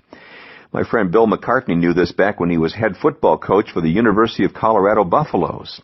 Coach Mack had heard that most people spent 86% of their time thinking about themselves, but only 14% of their time thinking about others. Yet he knew instinctively that if his players focused their attention on someone they cared about instead of just on themselves, a whole new source of energy would be available to them. In 1991, Coach Mack decided to use this information when he was facing a great challenge. Colorado was scheduled to play its arch-rival, the Nebraska Cornhuskers, on Nebraska's home turf. The problem was that Colorado had not won a game there in 23 years. But Coach McCartney believed in his team and looked for a way to inspire them to achieve. In the end, he decided to appeal to their love of others. He did it by challenging each player to call an individual he loved and tell that person he was dedicating the game to him or her. Coach Mack also encouraged the players to ask that person to watch every play, knowing that every hit, every tackle, every block, and every score was being dedicated to him or her. Coach Mack also took one more step. He arranged to distribute 60 footballs with the game's final score written on them, so that each player could send a ball to the individual he had chosen. The Colorado Buffaloes won the game. The final score written on the footballs was 27-12. I'm told that psychological research shows that people are better adjusted and more likely to feel content if they serve others. Serving others actually cultivates health and brings about happiness. You can actually help yourself by helping others. Remember that, and it will help you to take and keep your eyes off the mirror. To apply John's teaching to your own life, forget about trying to find happiness by tending to your own needs first. Ask, what can I do to forget myself and focus on others? Do it. Set your needs aside and do something specific today that will help you keep your eyes off the mirror. Remember, success in life has everything to do with what you do for others. Chapter 14. Do for others what they can't do for themselves. John. Ambassador and poet Henry Van Dyke observed, "There is a loftier ambition than merely to stand high in the world. It is to stoop down and lift mankind a little higher." What a great perspective. Doing for others what they can't do for themselves is really a matter of attitude. I believe that whatever I've been given is to be shared with others. And because I have an abundance mindset, I never worry about running out myself. The more I give away, the more I seem to get to give away. No matter how much or how little you think you have the ability to do for others what they cannot do for themselves. Exactly how you do that will depend on your unique gifts, resources, and history. However, you can approach the task by thinking in terms of 4 areas. 1. Introduce others to people they can't know on their own. My dad, Melvin Maxwell, has done many incredible things for me during the course of my life. One of the things that impacted me most was his introducing me to great men. As a teenager, I met Norman Vincent Peale, E. Stanley Jones, and other great men of the faith. And because I had declared my intention to go into the ministry, my father asked these great preachers to pray for me. I can't express in words what that did for me. Today, I am often in a position to do for others what my father did for me. I love introducing young people to my heroes. I love helping people make business contacts. There are often times when I meet someone, and as we talk, it just hits me. I need to introduce this person to so-and-so. That can mean walking somebody across the room, making a phone call on his or her behalf, or arranging a meeting.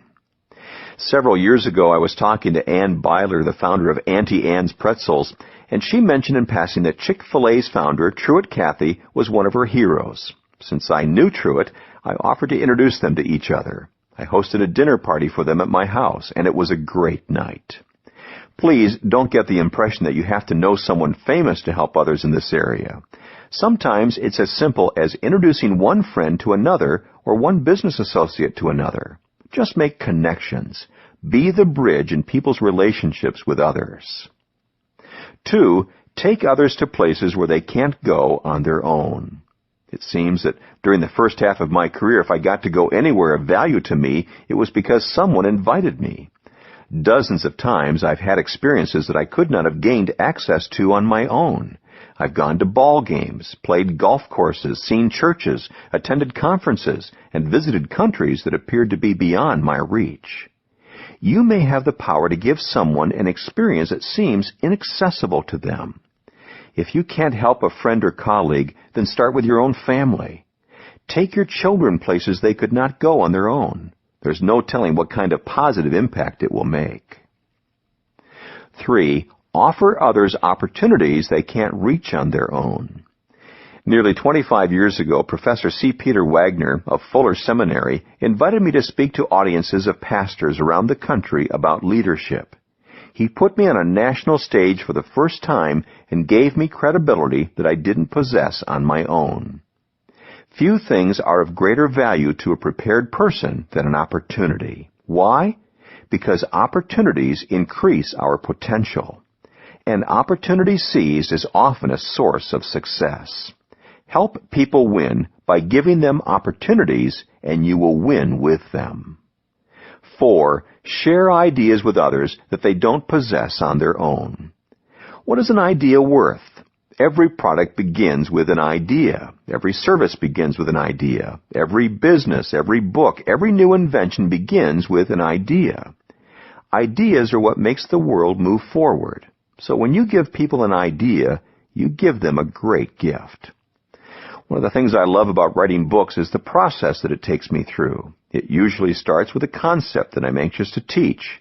I get a few ideas down on paper, and then I call together a group of good creative thinkers to help me test the concept, brainstorm ideas, and flesh out the outline. Every time we've done this, people have given me great ideas that I never would have come up with on my own. I have to say, I'm very grateful. One of the things I enjoy most about creative people is that they love ideas, and they always seem to have more coming. The more they give away, the more new ideas they seem to have. Creativity and generosity feed each other. That's one of the reasons I'm never reluctant to share ideas with others. I'm convinced that I will run out of time long before I run out of ideas. It's better to give some away and contribute to another person's success than to have them lying dormant in me. To apply John's teaching to your life, forget about focusing on what you can get from others and focus instead on what you can do for others. Ask, what opportunity, idea, or experience could I provide that someone might never have been able to have without my help? Do it. Consider specific things you might be able to do for others by making a list of your unique skills, resources, and connections. Remember, we all need others to do for us what we cannot do for ourselves. Chapter 15, Listen with Your Heart. Less. As a psychologist, I've been trained to listen for people's feelings, not just their ideas. And I've observed that many leaders, especially strong ones with type A personalities, are not particularly good at listening. When they do listen, their attitude is usually, never mind the delivery story, just show me the baby. I would consider John to be a pretty strong person. He can be a take charge, take no prisoners kind of leader. But he is also an effective listener. And he's particularly adept at sensing how people feel.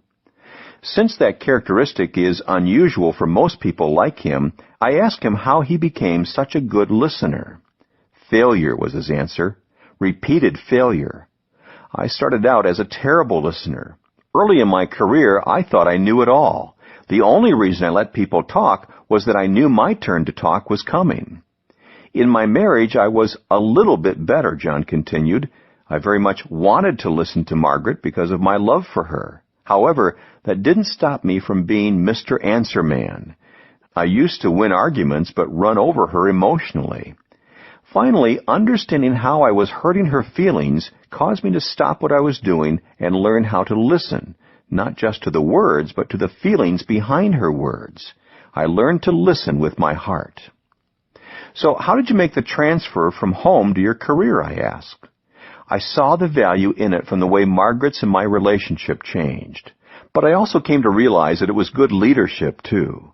For a couple of years, whenever I was in a meeting, I wrote a large L at the top of my legal pad to remind myself to listen. In time, it became a skill I mastered. If you are already a good listener, you are ahead of the game. All you have to do is listen between the lines for cues that will tell you how others feel. If you're more like John, it may take you some time to learn the skill of listening with your heart. John, if you are a poor listener, as I was, then do the following to transform yourself into someone who listens with the heart. First, focus on the person. Many people put their focus on the ideas being communicated, and they almost seem to forget about the person. You can't do that and listen with the heart. I am naturally very impatient, so I continually have to fight against the tendency to put my agenda first. I think that is often the case with poor listeners. If that is true for you, slow down and put the person first. Focus on the individual, not just the ideas being expressed. Secondly, unclog your ears. Even after you've begun to focus on the person with whom you are conversing, you may still experience many potential barriers to effective listening. Here are a few of them. Distractions. Phone calls, TV, pagers, and things of that sort can make good listening nearly impossible. Defensiveness. If you view complaints or criticism as a personal attack, you can become defensive. Once you begin to protect yourself, you will care little about what others think or how they feel. Close-mindedness. When you think you have all the answers, you close your mind. And when you close your mind, you close your ears. Projection. Automatically attributing your own thoughts and feelings to others prevents you from perceiving how they feel. Assumptions. When you jump to conclusions, you take away your own incentive to listen. Pride. Thinking we have little to learn from others is perhaps the most deadly of distractions to listening. Being full of yourself leaves little room for input from others. Obviously, your goal is to remove these barriers to good communication. Whenever possible, put yourself in a good physical environment for listening, away from noise and distractions. And also, put yourself in a good mental environment for listening. Set aside your defenses and preconceived notions so that you are open to communication. Thirdly, listen aggressively. There is a difference between listening passively and listening aggressively. To listen with your heart, your listening has to be active. In his book, It's Your Ship, Captain Michael Abrashoff explains that people are more likely to speak aggressively than to listen aggressively. When he decided to become an intentional listener, it made a huge difference in him and his crew. He wrote, "It didn't take me long to realize that my young crew was smart, talented, and full of good ideas that frequently came to nothing because no one in charge had ever listened to them."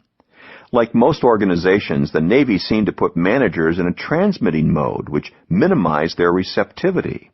They were conditioned to promulgate orders from above, not to welcome suggestions from below. I decided that my job was to listen aggressively and to pick up every good idea the crew had for improving the ship's operation. Some traditionalists might consider this heresy, but it's actually just common sense. After all, the people who do the nuts and bolts work on a ship constantly see things that officers don't.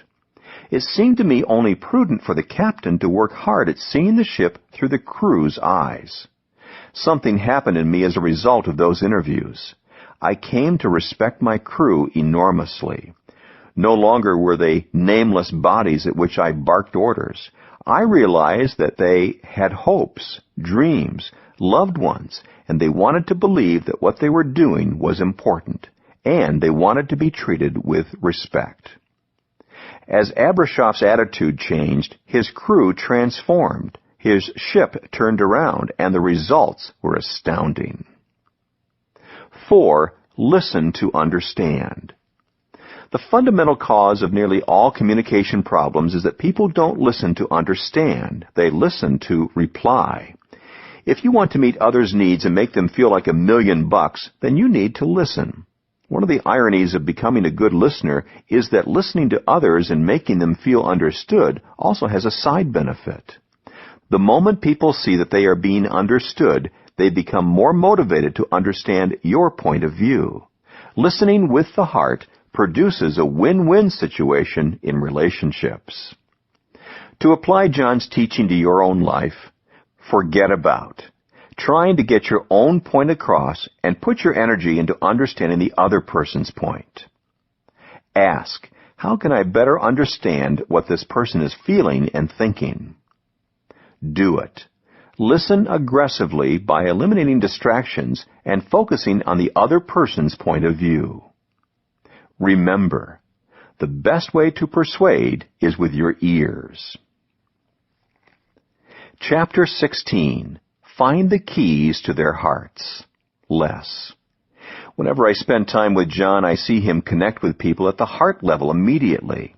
For example, the other day while I was with him, John met with Kirk Nowry, the president of one of John's companies, ISS. Many times when a leader meets with someone who works for him, he or she immediately gets down to business. But the first thing John did was to talk to Kirk about his family. He wanted to know how his wife was doing. He asked about their grown children. John seemed to know all about Kirk's family, and once they had caught up, then they talked business. John does this intuitively with everyone he knows. He asks about many people's spouses and children by name. He inquires about what's happening in a person's church or business, and he seems to remember the details. Why? because he makes it his goal to know what's important to the people who are important to him. John: When I was young, I used to believe that everyone ought to be like me in order to be successful. I come to realize with time that I've got major gaps in my skills and abilities, as everyone does. And if people with different talents and temperaments work together, we all win and get a lot more done. We also enjoy the journey of life much more. If you have a healthy self-image, you may fall into the same trap I did. However, you cannot win with people if you secretly harbor the belief that everyone ought to be more like you. Accept that people are different and celebrate that God made us that way. Asking a good question is essential to discovering the keys to a person's heart. Through the years, I've developed a list of questions that have helped me in this endeavor time and time again. You may want to use them too. What do you dream about?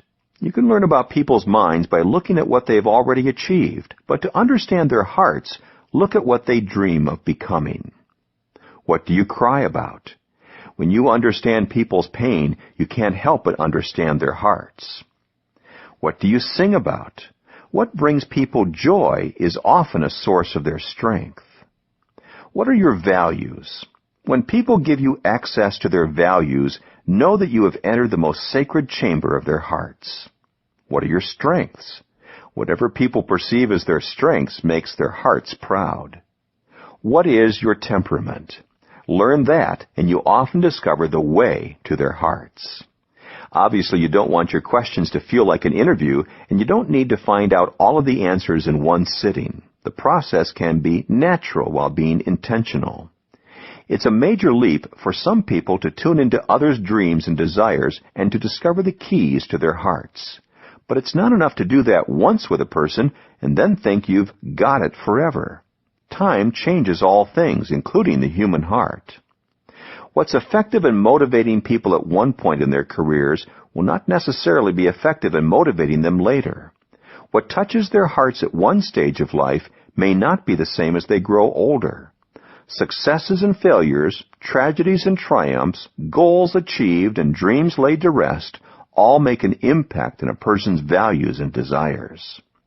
So what does that mean to someone who wants to win with others by finding the keys to their hearts? It means you should stay in continual conversation with others. Keep connecting on the heart level. Ask about what has touched their hearts up to now. If their responses are different, then you know they are changing and you have a new opportunity to learn about what matters to them now. I need to tell you one more thing about finding the keys to people's hearts, and this is the most important point. Once you have found a key to a person's heart, you must act with integrity, because you have been entrusted with something of great value.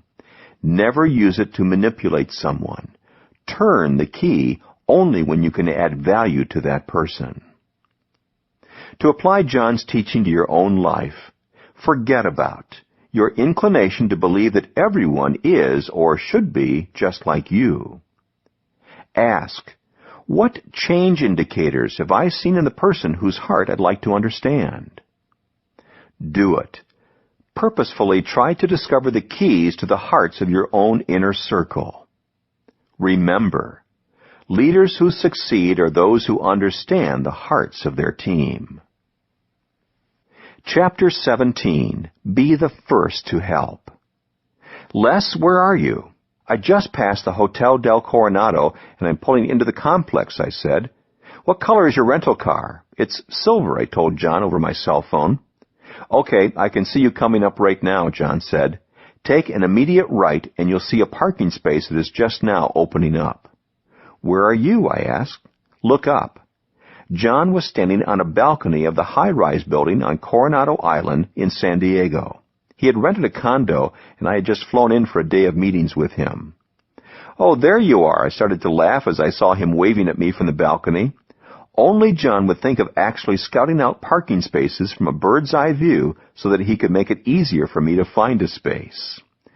I've long known that offering help to others is a key to winning with people. It's one of the first lessons you'll pick up in any social psychology class. But John puts a new twist on it. He goes out of his way to be helpful, and when someone's in need, he's often the first on the scene. "Sometimes it's the little things with John," said employee Ken Coleman. "When I'm traveling with him, I've often seen John help someone struggling to get his or her suitcases into the airplane compartment, while most other passengers are oblivious and trying to maneuver around the person. John makes a conscious effort to help in the moment. It seems to be an almost reflexive action with him." John: "I like helping people. I think it's one of the reasons God put us here on earth. But helping others does more than benefit others. It also helps you win with them. I say that because whenever you're quick to help others, it makes a statement. It's like leaving a calling card they will never forget. So how do you become someone who is the first to help? First, make helping others a priority. We are often so consumed with our own agendas that helping others never becomes important to us. The solution is to make helping others part of your agenda, a top priority. I read recently about something Academy Award winner Tom Hanks did years ago on the set of The Green Mile that shows how helping others is a priority for him. Frank Darabont, director of the film, reflected on Hanks' commitment to helping rising actor Michael Duncan achieve his best and the impression it had on him.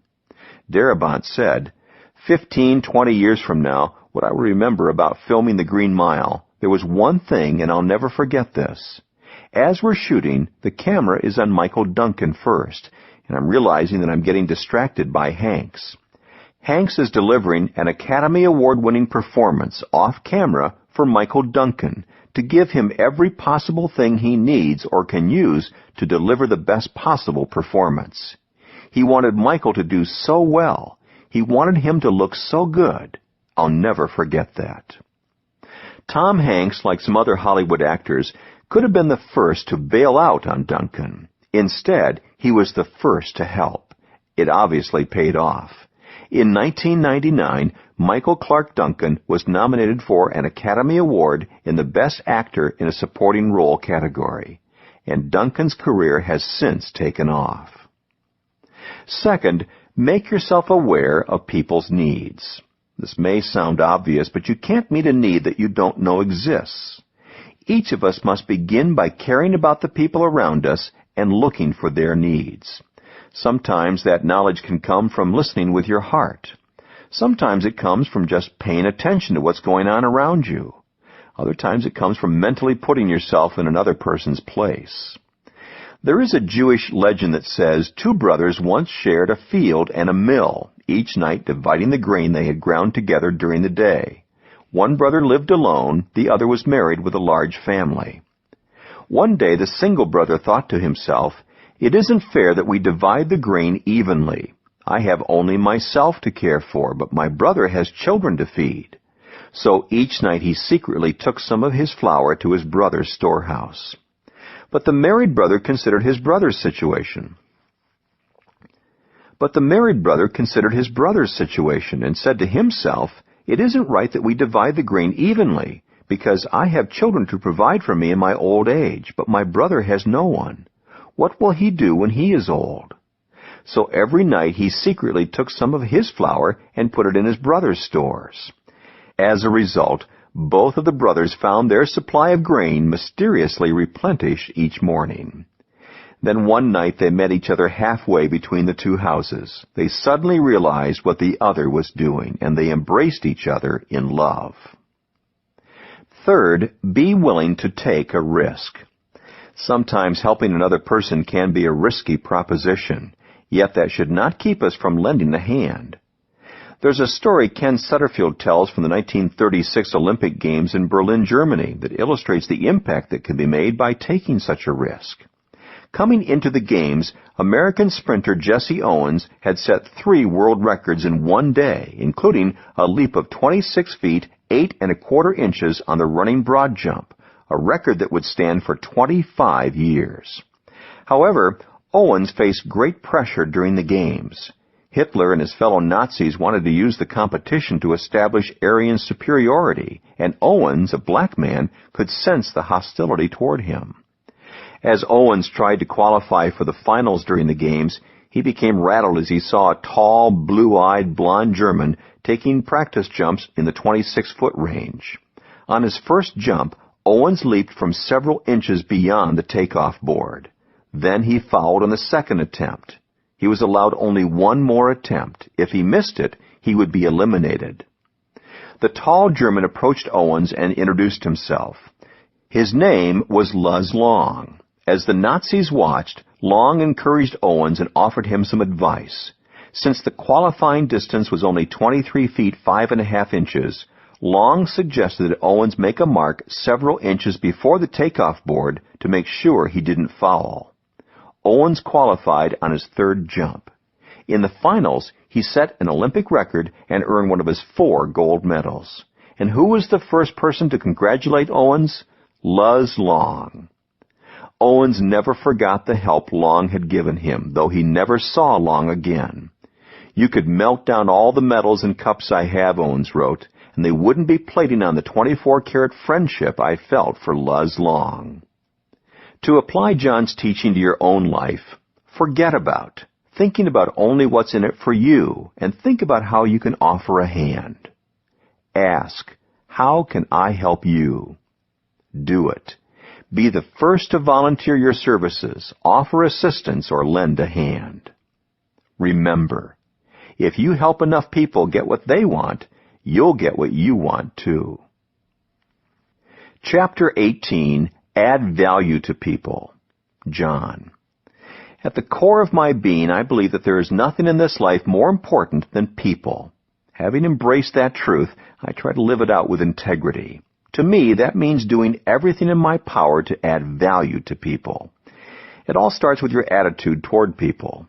Human relations expert Les Giblin remarked, "You can't make the other fellow feel important in your presence if you secretly feel that he is a nobody." Isn't that true? Don't you find it difficult to do something kind for people when you dislike them? The way we see people is often the difference between manipulating and motivating them. If we don't want to help people, yet we want them to help us, then we get in trouble. We manipulate people when we move them for our personal advantage. However, we motivate people when we move them for mutual advantage. Adding value to others is often a win-win proposition.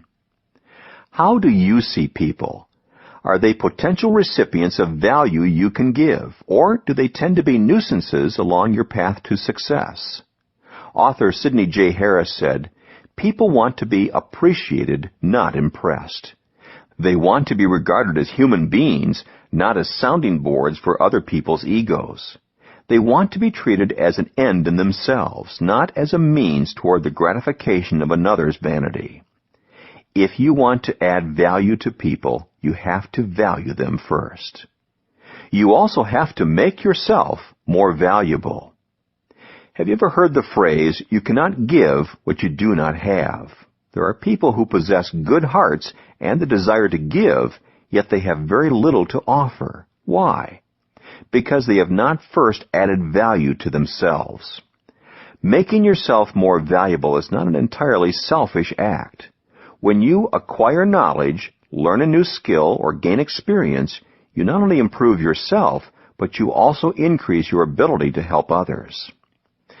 In 1974, I committed myself to the pursuit of personal growth. I knew that it would help me to be a better minister, so I began to continually read books, listen to tapes, attend conferences, and learn from better leaders. At the time, I had no idea that this commitment would be the most important thing I would ever do to help others, but that has turned out to be the case. As I improve myself, I am better able to help others improve. The more I grow, the more I can help others grow. The same will be true for you. If you want to add value to people, you must make yourself more valuable. And you must know what people value. I make it a standard practice to note what the people in my life value, and you should too. Here are some examples from my own life. Margaret, my wife, values my time with her and my attention. My children, Elizabeth and Joel Porter, value the legacy Margaret and I are leaving them.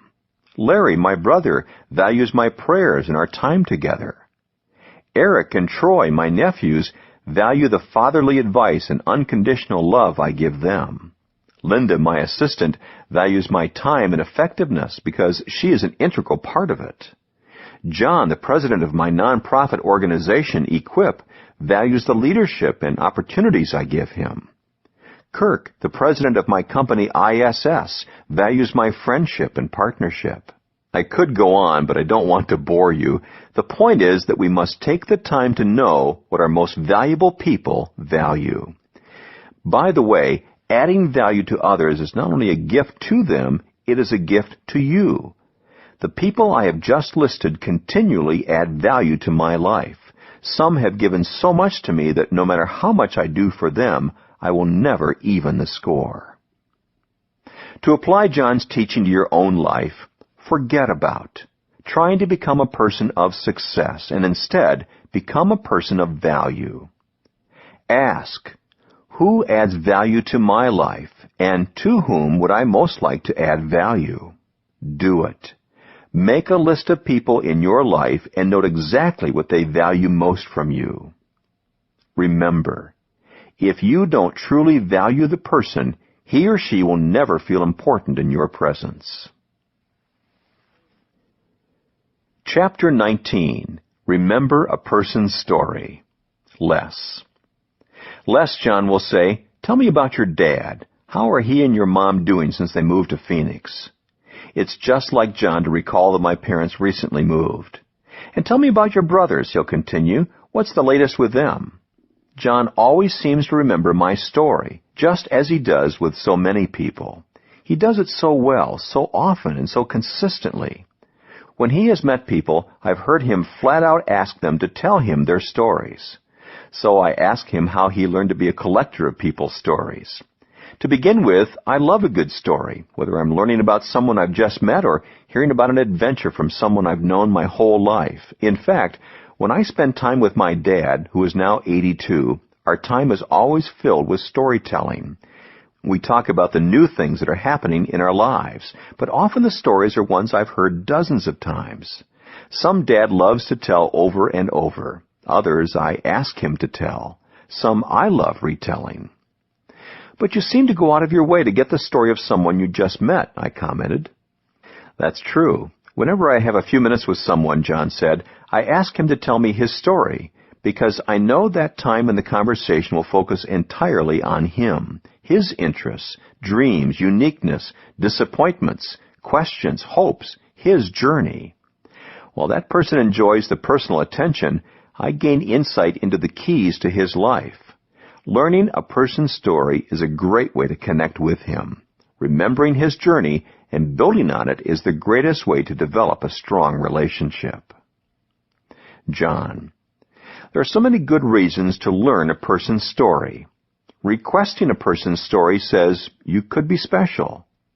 Remembering a person's story says you are special. Reminding a person of his or her story says, you are special to me. Repeating a person's story to others says, you should be special to them. The result? You become special to the person who shared a story with you. There are really just 3 small steps when it comes to embracing this practice in order to win with people. The key is to cultivate the habit of actually taking these steps with the people in your life. 1. Ask.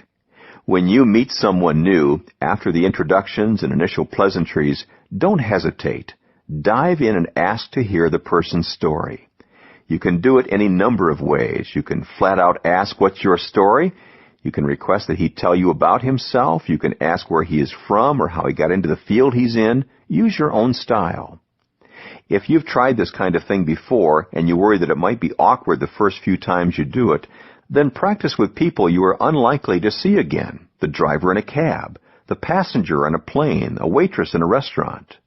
Once you become comfortable asking questions of total strangers, the rest will be easy. 2. Listen. Years ago, I came across a list of suggestions for good listening. I think I clipped it from Bits and Pieces.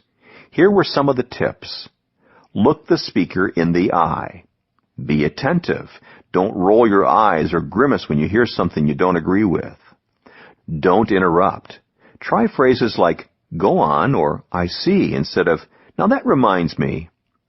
Tell the speaker what you think you heard. Begin by saying, let me see if I understand. The main idea is to really focus on the other person.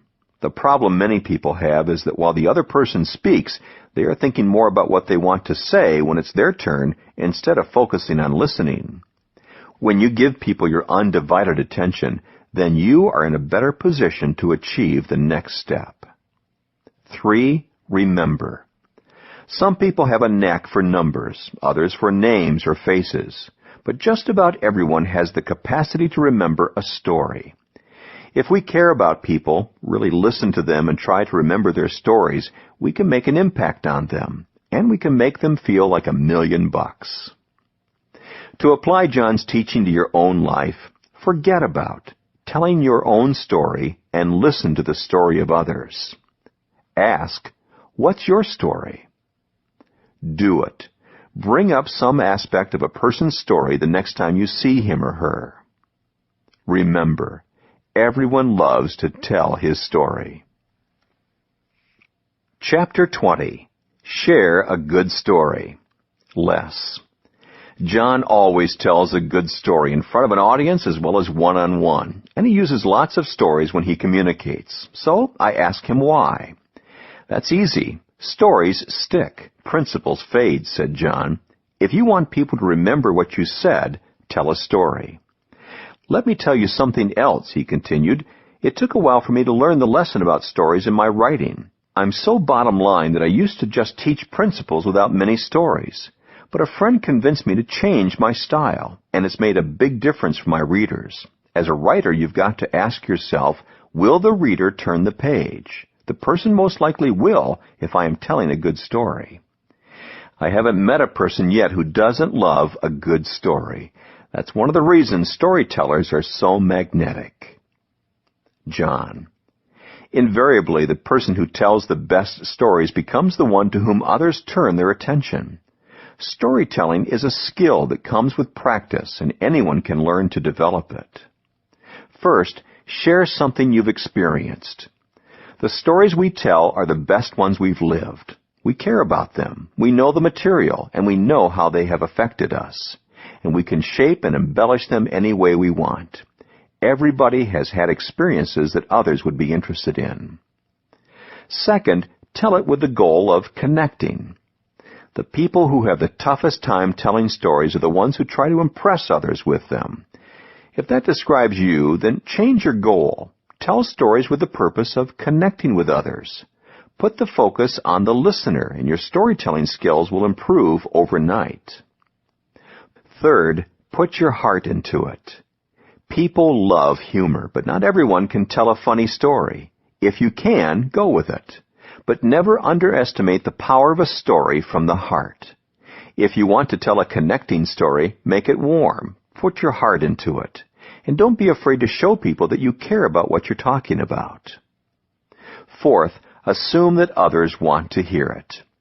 One of the biggest mistakes novice storytellers make is being tentative. Nothing makes a story go flat more quickly than a timid delivery. If you're going to tell a story, be bold, be energetic, be engaging. Go for it, or don't go at all. I've read that the elite often criticized President Lincoln for telling too many stories, but he didn't let it stop him because he knew what worked with people. He remarked, "They say I tell a great many stories. I reckon I do, but I have found in the course of a long experience that common people take to them as they run, are more easily informed through the medium of a broad illustration than in any other way. And as to what the hypercritical few may think, I don't care." Follow the lead of Lincoln and other great leaders who knew how to win with people. Tell a good story, engage them at the heart level, and win them over. To apply John's teaching to your own life, forget about being a professional storyteller. Ask, how can I make my point come through stronger with a story? Do it. Tell a story instead of relaying only facts. Remember, stories stick. Principles fade. Chapter 21, Give with No Strings Attached. John. Pierre Teilhard de Chardin said the most satisfying thing in life is to have been able to give a large part of oneself to others. Anyone who has unselfishly helped another person knows this to be true. Yet not everyone is able to adopt an ongoing mindset of giving toward others. Why is that? First of all, I believe it has nothing to do with circumstances. I've met generous people with almost nothing who are willing to share what little they possessed. And I've met well-off people who were stingy with their time, money, and talents. The issue is really attitude. I've found that people who enjoy giving with no strings attached usually exhibit two characteristics that anyone can embrace. One, they have an abundance mentality. If you've read Stephen Covey's book, The 7 Habits of Highly Effective People, then you are familiar with the concepts related to scarcity and abundance mindsets. In a nutshell, people with scarcity mindset believe that in life there's only a limited supply of anything to go around, whether it's money, resources, opportunity, and so forth. And they see the world as a pie with a limited number of slices. Once they're gone, they're gone. As a result, they fight to get their piece, and once they have it, they protect it. People possessing an abundance mindset believe that there is plenty of everything to go around. If life is a pie and others are helping themselves to pieces, the solution of the person with the abundance mindset is to bake another pie. There is always more money to be made, more or different resources to be discovered, additional opportunities to be pursued. An old solution isn't working anymore? Don't worry, someone will find a new one. The inventors, entrepreneurs, and explorers of the world are continually creating new pies so that everyone can get a slice. My own take on this is that people tend to fall into one of two categories. They are either takers or makers. Takers are people who take, grab, and consume whatever they can to meet their own needs. They see life as a rat race. Of course, the main problem with that is that even if you win, you're still a rat. Makers, on the other hand, are people who give, create, and make things happen. They create progress and foster success for others. They are just as likely to give as to take because they are continually helping to create more for everyone. People who habitually give with no strings attached almost always have an abundance mentality. They are generous because they believe that if they give, they will not run out of resources. Someone once asked me why he should adopt an abundance mentality, and he was surprised by my answer. I told him that if you believe in abundance, that's what life gives you. If you believe in scarcity, then that's what you get. I don't know why that is, but after 50 years of paying attention to people's attitudes and watching how life unfolded for them, I know it to be true. So if you desire to be more generous, change your thinking and your attitude when it comes to abundance. Not only will it allow you to be more generous, but also it will change your life. 2, they see the big picture. People who give with no strings attached are usually aware of the help they have received along the way. They recognize that they are standing on the shoulders of previous generations.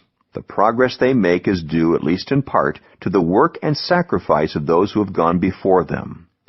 Because of this, they are determined to do for the next generation what was done for them. To become better givers, we need greater perspective.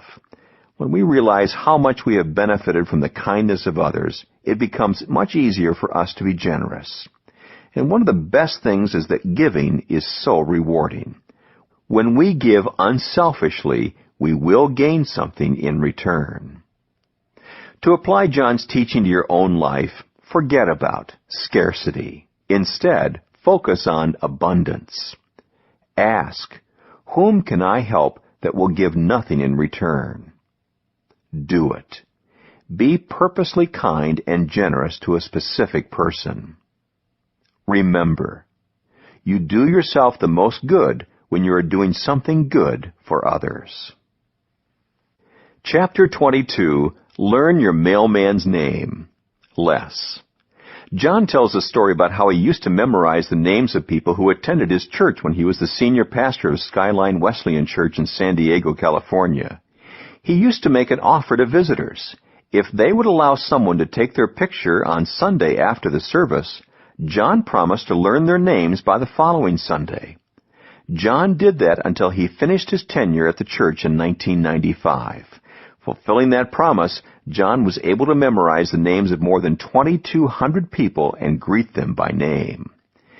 I've long admired this skill and personal approach of John's. In fact, it inspired me in my work as a professor to learn the names of several hundred students in my classes each semester at the university. Why do we do it? Because we know that a person's name is his personal signboard to the world, his most intimate, distinctive possession. And when you remember a person's name, it can make him or her feel like $1,000,000. John. How do you feel when someone calls you by the wrong name? How about when you kindly correct the person and spend time with him and he still gets your name wrong? How about when people haven't seen you for a long time and they still remember your name? Doesn't it make you feel good? And doesn't it also impress you? When people care enough to know your name, they make you feel valued. My friend Jerry Lucas is known as Dr. Memory. He has spent the years following his hugely successful run in the NBA, helping school children and adults improve their memories through a variety of innovative techniques. One of the things he teaches is called the SAVE method. Here's how it works. S. Say the name 3 times in conversation. A. Ask a question about the name, for example, how it's spelled, or about the person. V. Visualize the person's prominent physical or personality feature. E. End the conversation with the name. Years ago, Jerry showed how useful his method could be by remembering the names of every guest in the audience at The Tonight Show. I believe it can also help you remember the first and last names of the people you meet. Almost everyone has trouble recalling names on some occasion. When this happens, try to recall the situation in which you met the person or last saw him or her. If you can't recall even that, then ask, how long has it been? Perhaps that will jog your memory. If you're meeting people along with a friend or colleague, sometimes you can help each other out. Introduce the person whose name you do remember to the person whose name you don't, and perhaps the individual will volunteer his name. Or you can agree with your friend ahead of time to come to each other's aid. My wife and I do this. When we make introductions, Margaret knows that if I don't introduce someone by name, I'm not sure I remember it correctly, and she will quickly introduce herself and get the other person's name in return. When all else fails, just say, I'm so sorry, I remember you well, but I'm afraid your name has slipped my mind. Then, after the individual reminds you, use the SAVE method so that you're less likely to forget it again in the future. If you work at it, you will become better at remembering people's names. Don't be too hard on yourself, however, when you blow it. That's what I did recently when meeting a couple whose last name was Lake. One of the things I do when learning a name is to link the name to a mental image. When I was introduced to the Lakes, I immediately placed a mental image of a lake on their heads and thought of Hargis Lake, where I grew up. A few days later, when I saw them again, I mistakenly asked, how are you doing tonight, Mr. and Mrs. Hargis? Sometimes even our best practices fail us. To apply John's teaching to your own life, forget about blaming your bad memory and exert some effort to remember people's names. Ask, what can you tell me about the origin of your name or how it's spelled? Do it. Use the SAVE method with each new person you meet this week. Remember, a person's name is one of his or her most valuable possessions. Chapter 23. Point out people's strengths. John. People often make a mistake on their personal development when they focus too much on their weaknesses. As a result, they spend all their time trying to shore up those weaknesses instead of maximizing the strengths they possess. Similarly, it's a mistake to focus on the weaknesses of others. The self-proclaimed experts who can tell others what's wrong with them never win with people. Most people simply avoid them. Instead, we need to focus on finding people's strengths and pointing them out. People are motivated in their areas of strength. When you work in your areas of strength, you don't need much external motivation. If people have been grinding away at tasks in their weak areas and they are reassigned to work in areas of strength, Watch their motivation, their enthusiasm, and their productivity skyrocket. People add the most value in their strength zones. It took the first 5 years of my professional life to figure out what my strengths were. But with the passing of years since then, I've narrowed my focus down to fewer and fewer things. The law of the niche in my book, The 17 Indisputable Laws for Teamwork, states, all players have a place where they add the most value. That place is their strength zone. I'm worthless at most things, but I do about 4 things really well, and as much as possible, I stick to those things. As a leader and employer, I try to help others do the same. I help them find their strength zones, and I try to position them there as much as possible. You see, a successful person finds the right place for himself, but a successful leader finds the right place for others. How do I do that? First, I look for the best in others. Anybody can see weaknesses, mistakes, and shortcomings in others. That's no unique skill. Seeing only the good things is harder. Hall of Fame baseball player Reggie Jackson said that the best Major League Baseball leaders possess that ability. He observed, a great manager has a knack for making ball players think they are better than they think they are. He forces you to have a good opinion of yourself. He lets you know he believes in you. He makes you get more out of yourself. And once you learn how good you really are, you never settle for playing anything less than your very best. That's true in any area of life, business, parenting, marriage, ministry, and so forth. Don't look for the flaws, warts, and blemishes in others. Look for their best. Second, I speak up. You can think the world of others, but if you never actually tell them, then you don't really help them. I have always believed that all people have a success seed within them. Most never find it and therefore fail to reach their potential. I often look at another person and ask, what is his success seed? When I discover it, I point it out to that person. Then I fertilize it with encouragement and water it with opportunity. You can do the same. To apply John's teaching to your own life, forget about others' weaknesses. Ask, what does this individual do exceptionally well? Do it. Every day this week, tell at least one person what strength you see in him or her.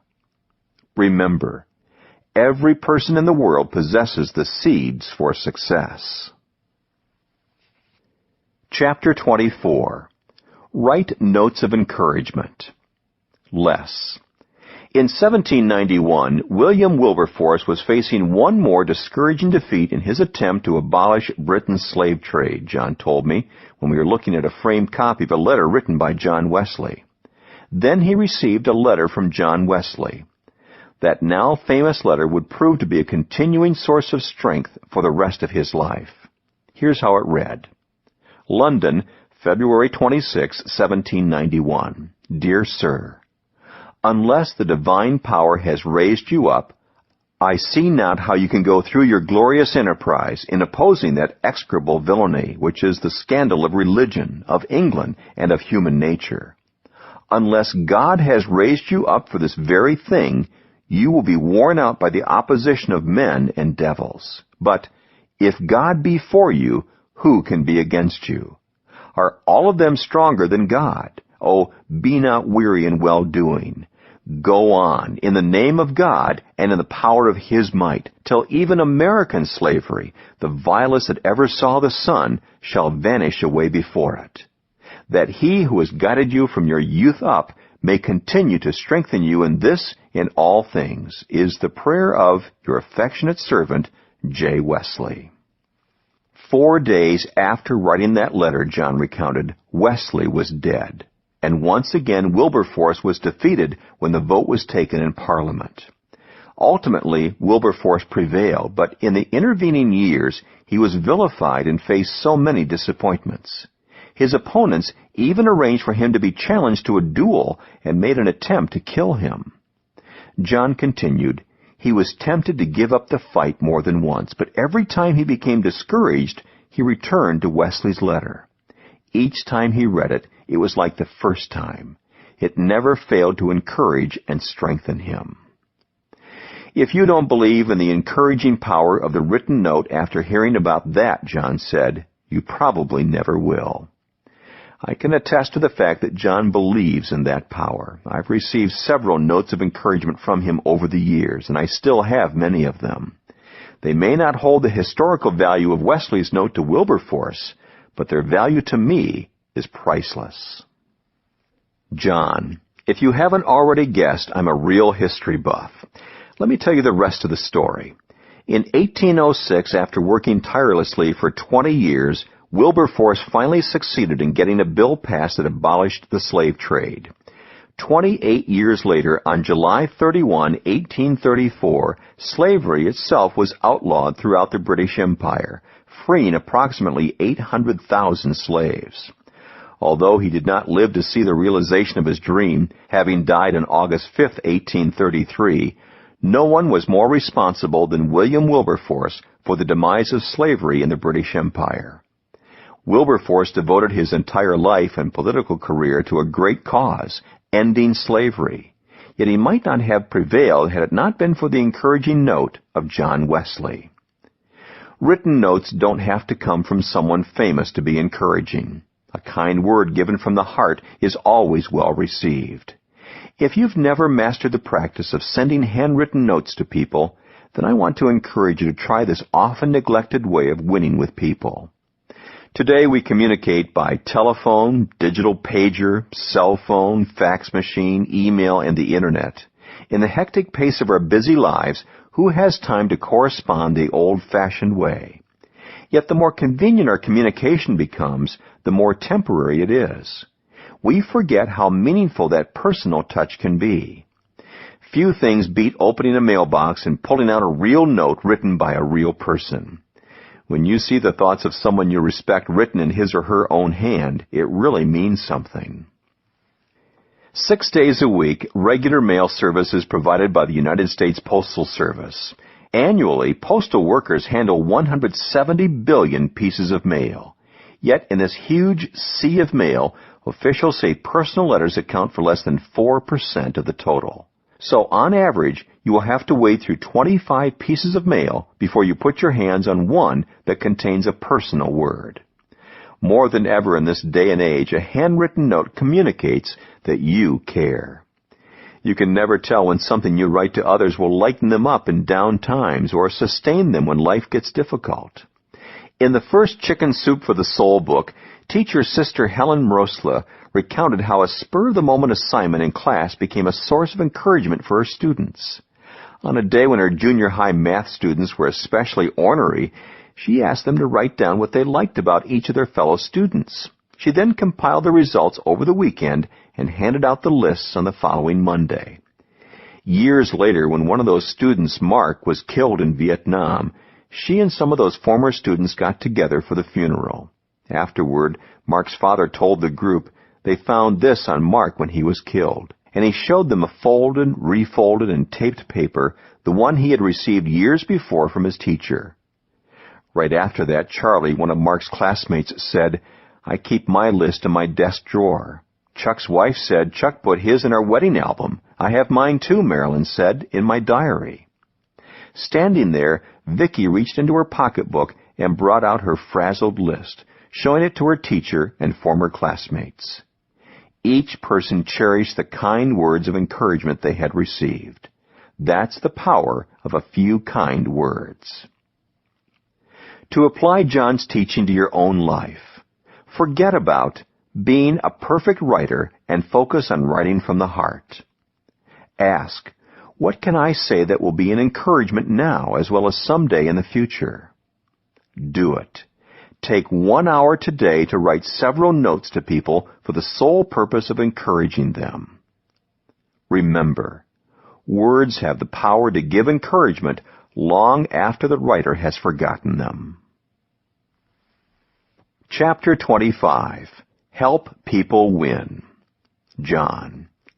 Helping another person to win is one of the greatest feelings in the world. I haven't met a person yet who doesn't like to win.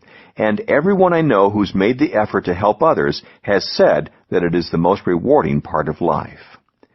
After a conference in Toledo, the man came up to me and asked a pointed question. How do I get unbelievable results from a person? Have unbelievable expectations about that person was my answer. If you don't believe in people, then you are unlikely to do everything you can to help them win. People know when someone doesn't believe in them. They see right through pretense and insincere backslapping. But when they know you believe in them, magic begins to happen. A reporter asked Prime Minister Winston Churchill, who led Britain during the dark moments of the Second World War, what was the greatest weapon his country possessed against the Nazi regime of Hitler. Without pausing for even a moment, Churchill said, it was what England's greatest weapon has always been, hope. Hope is one of the most powerful and energizing words in the English language. It is something that gives us power to keep going in the toughest of times. And its power energizes us with excitement and anticipation as we look toward the future. It's been said that a person can live 40 days without food, 4 days without water, 4 minutes without air, but only 4 seconds without hope. If you want to help people win, then become a purveyor of hope. Focus on the process, not just the win. Which wins are the most satisfying, the easy ones or the ones we really have to work for?